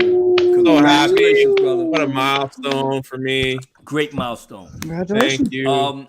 Seems like we were just celebrating 12, man. I know. About to skyrocket, bro. We gained 1,000 subscribers in 3 days. Okay, since we shouting everybody out, Fatal J have been drunk Sam's Cola in 1 week. Whoa! That's what I'm talking about, brother. Keep it going, bro. Keep it going. Keep it going. To continue the super chats, let me get back to it. Fat Steven Seagal beat up Hidalgo, $2 super chat. He says, "When do we get a Dark Council Yoda yoga classes?" Yeah. It's gonna be a while, bro. You can't because Mark's slinging. He can't be. Yeah, OG. You get any one of these guys in here, girl, live stream it. Miss Martin Muses with the $4.99 super chat put a lot of roses up there. Thank you, my love. That really means a lot to me. Most men do not get flowers. It's not in vogue or anything. Yeah, Fat Steven is wild. Lorena Creole, the producer extraordinaire. You gotta have that under her name. $4.99 super chat. She says, "Just got my first YouTube check, so breaking you off a little piece to say thanks for giving me the most hilarious clips ever for my show." You know what? I'm here to give people lots of clips because my boomer moment knows no bounds. Thank you, Jedi so Bunny. much. Love you, Jedi Bunny. Elena, love you. Congratulations, Raging Rhino. I know you hit 1K 5 times already. We'll probably celebrate it again next week when they remove more and give it back. Thank you all for the congratulations in the chat. I see all of you. Lorena, McKinney, Millie. I do have WhatsApp. I just didn't want to call Fast Stevens to go. Okay, that's WhatsApp. Because I keep hearing about that. Do I need to download? It's an international text call company. It's free. I have it. All right. Null White with the $2 super chat. He says need 4. Trying to read this. Need 4 CHN to trick. World KK middle initial is K. Okay. I'm lost. What happened? I was trying to understand the super chat. I mean, he said need 4 chin to trick. Need 4 chin to trick world KK middle initial is K. Huh. I'll probably be trying to figure this shit out until the day. I think you're trying to equate it to KKK. Oh, KKK. Okay, got it. Thank you for the $2 super chat, by the way. No, like I said, I would have been really hard pressed trying to figure it out. Tom, why you ain't never put me on Midnight's Edge, man? Let's see. Trencher. Because you always run around in your underwear. Trencher 1375. Another $50 super chat, brother. Thank you so much. They said that the point of Ray's journey was that you could choose your family, getting the kids to joining groups and away from the real family. Yeah, getting the kids to join groups and away from their family. Absolutely. Abso-freaking-lutely. I need you for those one-on-one next year. I have you on the list. I just haven't reached out to you yet, but I know you'll be available. So. Tom, when y'all start talking about Snyder Cut, can I be on Midnight's Edge? Probably. Thank you. Jane Theory with the $5 super sticker.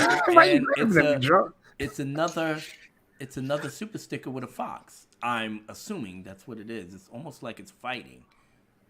It's cute though. Very cute. I like that. All right. Good night, Tauntaun Girl. Oh, shout out to Means of Destruction. Tauntaun Girl. Oh my goodness. Yes. Shout out to Means of Destruction. I'm gonna start a 100 days of working out, and I'm gonna record it starting January 1st. It's gonna be hell. All right. Well, ladies and gentlemen, days, that's 3 months, bro. I know that's 3 months of going hard. Okay. So you gonna know if I'm lying if I'm still the same size after the 100 days. Yeah. You got till March, bro. Thank you, Mads, for somebody screenshot it. Back on track. And every Tuesday, we can't hear you, man. That's why everybody's talking. We can't hear you. You can't hear me. No, we hear you, but you sound like background noise right now. I'm gonna tell you this, and I'm wrong for telling you this. Your stuff been low for the last 2 weeks. Like even your music. No, last week it was that echo cancellation. He sounds fine to me. No, his music ain't as loud as it used to be. No, it was the echo cancellation. That's what did it. It was that I pressed that echo cancellation instead of keeping it on. Man, Steven, you cold for that. He said 100 days of eating chicken. That's messed up, bro. That's messed up. Listen. Did I ask for that? I didn't ask. Actually, if he eats boneless, skinless, or not boneless, but like skinless, like just straight chicken that's not like breaded or nothing for like every day for like 100 days and some veggies, that'd probably make a big difference, actually. Tom, I did that before. It's called the acid diet. Yeah, but it's got to be Paul's white meat, bro. You can't go and eat. You can't eat thighs and legs, bro. Yeah, it's gotta be breasts or dry, yeah. I'm going to record this 100 days of going hard right now. Pause. Don't come in here with no thighs. No, and no legs, bro. Because you know that's the best part. I'm not doing that. That's true. That dry ass, and you can't put no gravy on it. Like, so does everybody hear me fine now? Oh, that's good. Now you sound good. Hold up, I'll move. That dry ass. Mark, Sorry, quit laughing at me. I thought you was my best buddy. I love you, Jay, and you know. Hey, do that to me, man. At least somebody don't laugh. You know, I'm not laughing at you. I'm laughing with you. I wasn't laughing. So. Tom is like the man, dude. He's on like Friday Night Tights. He's on with Doomcock. He's on with everybody. Everybody. What you want from him? Because you keep picking him up. What you want? I'm just proud of him. I love breast and legs. I have done more for Jay than I have done for many people. I've never doubted that. I'm just saying I'm proud. Like I said, it's awesome that he's here. I came front because he could be anywhere else. High council, low council, girls Tom council. got me on my first 1,000. Tom pushed me over. Tom, did you know that you pushed me over my first 1,000? Didn't know that. Yeah, you did, man. You told everybody in your chat, get Fatal J to 1,000, and it worked. She said, "What? No thighs, no legs. No thighs, no legs. No thighs, no legs. Gotta have thighs and legs. Taste so delicious. Yeah, buddy. What everybody trying to do? Make your boy start drooling? I mean, what? Wait a minute. Guitar. No thighs, no legs, no point. I'm still not loud enough. You good. Make sure you ain't got the damn auto volume thing. I'm telling you, Abu, you've been low for the last 2 weeks, bro. No, it was that echo cancellation, brother. It was no, but I'm talking about even tonight, your music is lower than usual. I'm serious. Really? Yeah, you've been pretty low. Huh. I just gotta say, Black Phoenix. No, I'm not sure if we are. I didn't change any of my settings though, unless Jedi Buddy said low council. I don't know what we're talking about no more. Jedi Buddy. Anyway, yeah. It's about time we wrap this up. Let's wrap it up. We're talking about chicken, and I'm gotta go home. Mike I'm is scared. on. Yeah, I'm starting to get hungry again too. Shoot, chicken about chicken and all that other good stuff. So, ladies and gentlemen, I want to ask y'all though, do y'all think I'm gonna make it for 100 days of working out? Yes, you're gonna make it, brother. I have faith in you, Jay. Okay, y'all gotta encourage your boy, man. You can't have no cereal though. Yeah, that's I got true. a booming voice, so this is a first for me. I guess when I watch the playback, I'll actually know how bad it is. So. Nerd Kid, because I want you to notice something. Every time you come on Dark Council, I ask you a question. This is the question. Why am I not on your show? I've been asking that for 4 weeks now. Yeah, Cameron's been asking the same of you guys. Hey, share my screen real quick, Abu Nas. This is what the internet sees when they see Fatal J. Share my screen. Hold on. OG, I'm never gonna live that down. I know. I'm never gonna live that down. Oh yeah, that was funny, bro. God Almighty, I wish I could take that back, but I'm never gonna live it down. Day one. Dang. Bro, I don't even remember that. And I'm eating chicken. It's like chicken wings, no less. That sucker Fat Steven, do you ever delete anything on your computer? Sure. Lord have mercy. We get ready to close it out, Abu. Yes, we are. We should, before you do, bro, we should make note of the fact that this is our last Dark Council of the year. Yes, it is. You know what I mean? Yeah. That's right. Take the time out to thank all of you people out there who made it so special, Mm-hmm. And each and every one of you ladies and gentlemen that's in the chat, for everybody that crossed our threshold throughout the various Dark Councils. And Mark, you need to just fling it in front of everybody. I just want to say this. You know what? Don't tempt me, drunk. Don't tempt me. I just want to say this before we close it out. Dark Council took over YouTube in 2020, 2021. The world. Wait. Could you give me that date again? He said 2020, 21. I said the wrong date. I was trying to sound cool when I said 2021. I try to sound so cool. 2020, 21. The world. We just gotta remember to keep it up. We just gotta damn it, drunk. Just one more time. Give me that date. Can I try that again? Because I try to sound cool. I wanted to be cool. Go ahead, Fatal. Go ahead. Abu, blow me up. I gotta say it right. All right, brother. I'm blowing you up. Here we go. Here we go.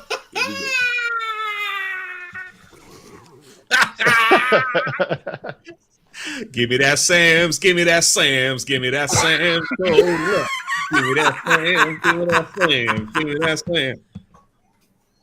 2020. Good, spit that out, brother. Good, spit that out. Barbara Walters. 2021. 2020. In 2020, it was. I don't remember no more. Come on. You got it? Okay. All right, here we go. Somebody clip it. In 2020, it was YouTube. In 2020, it was. In 2020, the Dark Council took over YouTube. Okay, there you go. There you go. All right. And in action. 2020, all right. In 2020, Dark Council took over YouTube. In 2021.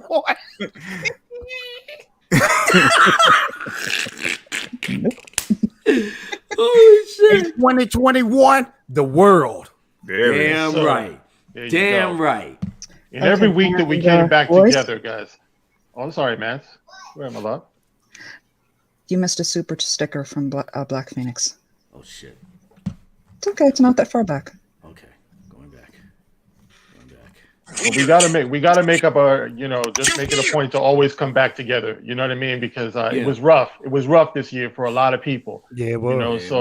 It usually gave me a lot of joy just to see us all come back together every Tuesday, laugh a little bit, get us through. Mm-hmm. Keep in mind, none of us are by ourselves, man. None of us are alone, no matter how it feels. Yes, always come back and laugh. 2021, the Dark Council will be live together in NYC. Yeah. Hopefully, and RC from the NYC. Make sure you pop Don't worry up. about me. No, seriously though, because we're doing that in March, right? Because we doing that. We doing that. We meet up in March. Black Phoenix, Yeah, 199. You can stay with me, Fatal. I'm getting a big room. Like we're gonna do it in March. We're gonna do it because drunk. Remember, in the beginning, I'm going to Cali, but at the end, I'm going to Florida. Yeah. Oh, okay, so I gotta lose weight then because y'all gonna clown me. Midweek, man. Midweek. We got it. Yeah. I'm gonna be in Chicago. I think the first week in March, and then I'm coming back. To don't worry, Jedi Bunny. I'm hungry too. Like I said, I got something in the fridge. I'm gonna try to take care of that. Yeah, but next time when you come to Florida, are you gonna say hello or I gotta hide again? You didn't. Homemade tacos, nice. My boy was hiding? No, he wasn't hiding. I was saying I saw Callis. I was like, Lord Callis, man, you still with my family? I'm with my family, man. He lying. I'm not going to Lord Callis when I'm with my family. Paid a lot of money for these tickets. Man, listen. Fatal J. I'm waiting for that day. Oh, gee, Are you? Don't you be on the dog count? I'm waiting for that day, bro. I'm gonna scream it so loud. I'm gonna run from a crowd wherever I see you, man. Callis, if you would have seen what OG posted, you would have said pause. Uh-oh. I'll post that up again. I'm trying to find. Wait a minute. Oh man, it was funny. It was hilarious. That's a diss. That ain't no. It was a diss. Yeah, that's a diss to. The meat whisperer. That's a hard pause. That's a hard pause too. Whoa. That's easy. That's a full stop. That ain't even a pause, bro. That's a full stop. The Dark Council is the cool, fun family reunion of the fandom minutes. Yeah, we could be that Jedi Bunny. Yeah, we are. Now we need to do the electric slide on them. Now we need to do the electric slide. Yeah, we try to make everybody happy. But ladies and gentlemen, thank you so much for a fantastic and well-informed live stream. We covered all the topics. We had a lot of laughs. We spoke Stayed on over 100 consistently. Over 100 people into the chat. And like I said, we couldn't be even more grateful. More grateful for your presence and all the donations that you gave. But like I said, just grateful for you being here, just chilling with us and just vibing with us. Like I said, the Dark Council, as Fatal J said, we trying to make big moves and we doing it. And as our brother Damaj and I, who's not here with us, we do it for the people. We do it for y'all. Not gaining nothing else. Because I sure do miss my brother. I miss him too, man. But like I said, we doing it in his honor. So with that being said, I want to take y'all out the right way, as only the president does, because I was feeling the beat. Remember, I was on your live stream, Fatal, and I did that thing for the static. I gotta use the beat again. I'm so hooked on it, man. It gets me pumped. And I want to get people pumped. Like walking out this live stream, I want y'all to be like, yeah, Pablo, and fucking this. Mandalorian sucks, but I love me some Luke. And yeah, EU forever, baby. And yeah, once you get hyped, ready to No, White, what you talking about? Mandy, the comic book girl? She got a stream going on next? Mandy? Well, if y'all want to continue the party, y'all go to Mandy's Summer, right? Mandy Summer. Oh, she got a... Oh, okay. Yeah. Hold up. Apparently, Terminus EST had a super chat that apparently I missed. Okay. How did I miss that? I think I said his though. Yeah, it says read my super chat to Fatal Man. Okay, I can't. Oh yeah, Tom, thank you for that too. All right, I'm trying to find it. Like I said, I'm trying to be good with this shit now. Okay. Thank you, Tom, for the information you just sent. Lord have mercy. Oh, I see it. Oh. Come on. You see it? Yeah. Yeah. If you missed that one, then bro, you might have missed a couple because I'm saying it missed going back. There was a lot. Well, I see it. Okay. Did you read Mr. J? You better read them out. Oh, wait a minute. Here we go. After Jane Theory. Fat Steven Seagal beat up Hidalgo. $2 super chat. I can finally delete those 10K fake accounts. Wow. Delete it, brother. Delete it. Terminus EST with the $2 super chat. Fatal. Did you get that stuffed koala bear for Christmas? Yeah. Good man. Good man. Mr. J, who's been a little bit on the tipsy side, he says a $10 super chat from him. Going to have to go back and listen again to the stream. Was tipsy and getting phone calls. Didn't hear much of nothing. Either way, good stuff, fellas. Mr. J, thank you for hanging out with us the entire time. And like I said, I'm glad that you're feeling nice right about now. But yeah, this I'm not unlistening it or anything. So this will be up for a little while longer, so you can take your time and come back to it whenever you can. RC from the NYC with the $5 super chat. Folks, I'm out. Look for me on my first panel on Friday night on Orange Hat Reviews channel. Happy New Year, everyone. Okay, might have to check that out. Black Phoenix with the $1.99 super chat, and he put down the mic. So I guess he's telling me something right there. So I guess thanks to the wonderful Mads Mama Bear for keeping me back on point. And now I'm ready. I'm ready to get this cracking. Ladies and gentlemen, this is my love letter to you all to have a good night. So let's do it. Now I'm hoping everybody. Now let me just make sure. All right, here we go. All right, everybody hear me? Am I coming out good? Okay. All right, here we go. La la la la la la la la la la la la la la la la la la. Here we go.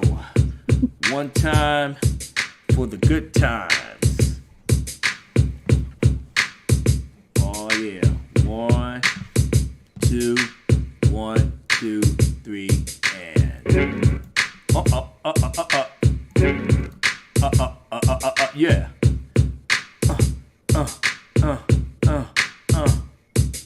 You want to know how all this shit is gonna end? It's gonna end the same way the bullshit began. It starts with a hype that will fizzle out, breaking your neck trying to get out the house. Half of us saw it coming a mile away. The rest of y'all sucking on that soy every day. These mindless sheep who be walking in they sleep, thinking Disney is the best thing in the street. They said the same thing about Marvel every week, but hate Zack Snyder for making movies deep.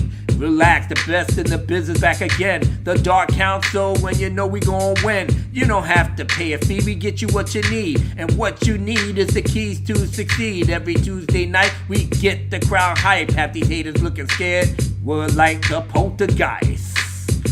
Hold it down, hold it down, hold it down, hold it down. The Dark Council is back in the house. Uh-oh. The Dark Council is back in the house. Yeah, we're here to state the facts. Got your girl sitting on our lap. Straight to the max. Yeah, the Dark Council is back in the house. We're here to state the facts. Got your girl sitting right on our lap. And we straight to the max like this. One time for your mind. Gonna bring it in line.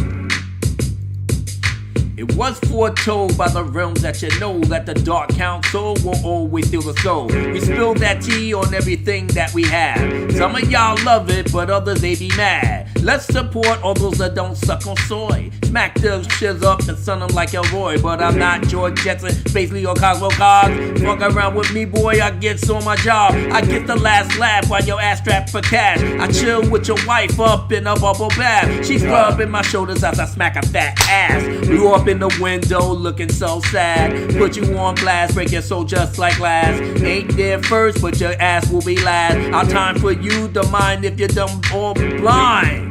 We will never drop a dime. So the Dark Council, we back in the house. Yeah, we're here to straight the facts. Hey son, I got your girl on my lap.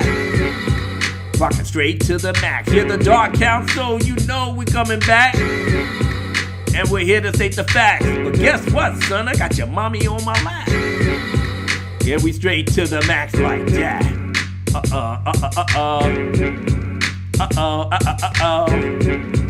Why the thing that you know?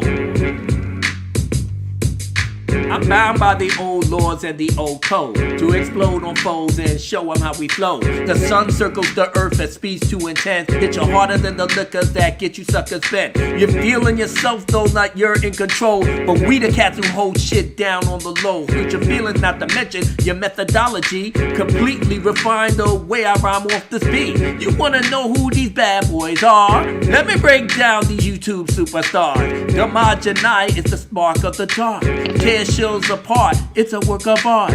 Walk with a C, doesn't care who you be. Doesn't give you room to breathe when he's in the street. Drunk 3PO, yeah, the best in the biz. Park hopping his hats off for the kids. Lord Callis is the voice that's top choice. Dropping EU knowledge, you all will rejoice.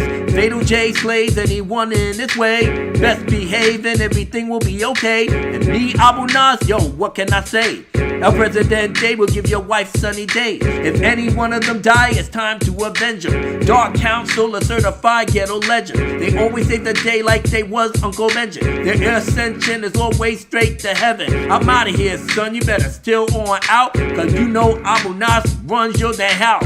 Tell little Timmy to get his ass to bed. Tell little Susie to get her ass to bed. Tell your wife she gets upstairs. So Abu Nas can give it to the woo.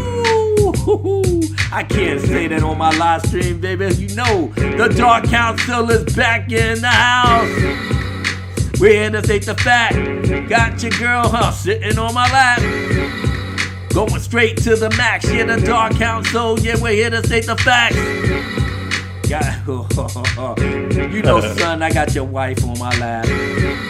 And we're straight to the max like that.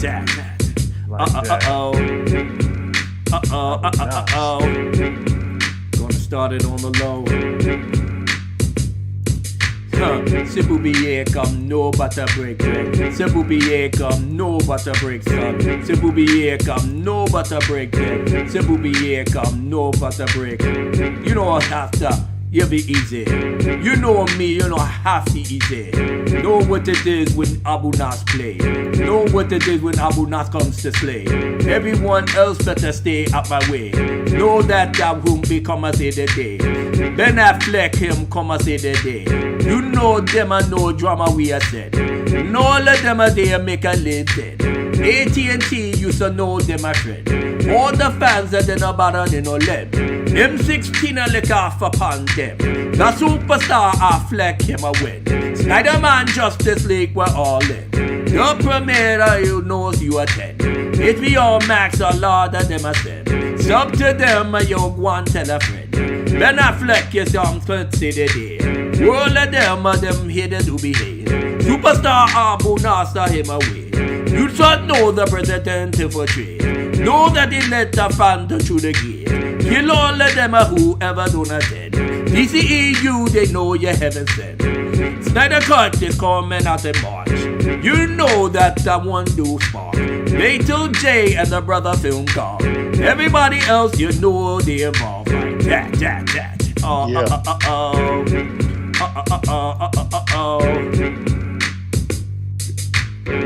Oh, I love this joint. I love this joint. Now for everybody else, have a wonderful, wonderful evening. God bless. And may your New Year's be wonderful, filled with joy, family, love, And if we ever get our stimulus check, yeah. If we ever get the stimulus check, all $600. You spend that shit wisely. Don't hit that button yet, boo. You spend that thing wisely. You understand? Don't hit that button yet, boo. You got something. You got 2 super chats to acknowledge. 2 super chats. Wow. I was getting ready to break out. Super chats. It'll probably terminus. You know how terminus do right before we go off. I know. Watch it be terminus. I guarantee you. Yeah, I'm Actually, Yakosai and Maki. Oh, I thought it was terminus. Oh, no terminus this time. Okay. Not that I caught. Yakose. Okay. Yokasi, what up, man? Yokasi? Oh, okay. $2 super chat. Thank you, brother. Happy New Year, and Happy New Year to you. Yeah, we on the 29th, 2 more days. And it's out of here 2020. Thank you, God. McKinney90 with the $5 super chat throughout this year. You guys have made my Tuesday nights worth it. I'm so happy to be a part of this community and have met you guys. God bless you, McKinney. Your art and your artwork speaks for itself. It's been an absolute pleasure having you in our chats, in our shows and stuff. And like I said, man, we all grateful. We're grateful for the way we came together as a group, as brothers. You know, we're grateful for the friendships that we made throughout YouTube and Twitter and everything else. Y'all damn, it came from a movie. From The Boys, that the Amazon show, you know, Homelander. No, y'all the real heroes. But he was a psychopath. But we're not that. But either way, wait a minute. Something happened.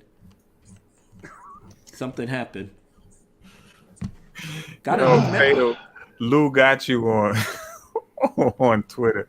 Oh man. Eco what? I'm on Twitter. So much for I'm looking at you, bro.